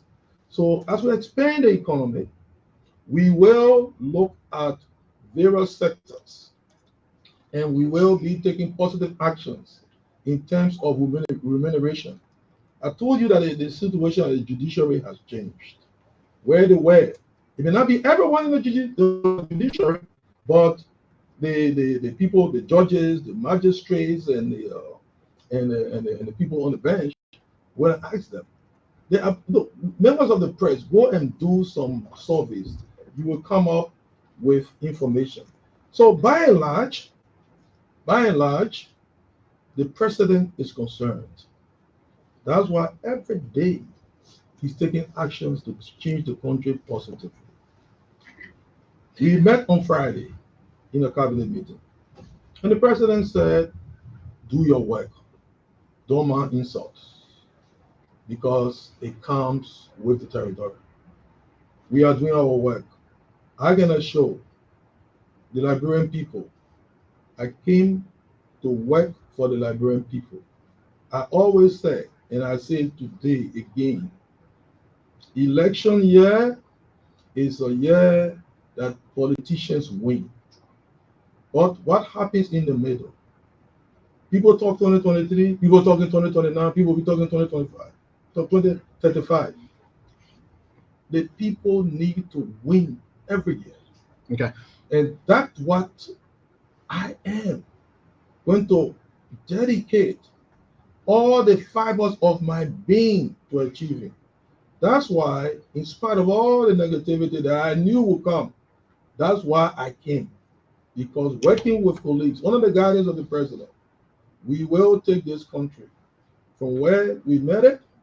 We will take the country. It will not be in heaven, but it will not be. It will be materially different from where we met it. That's the assurance I can give.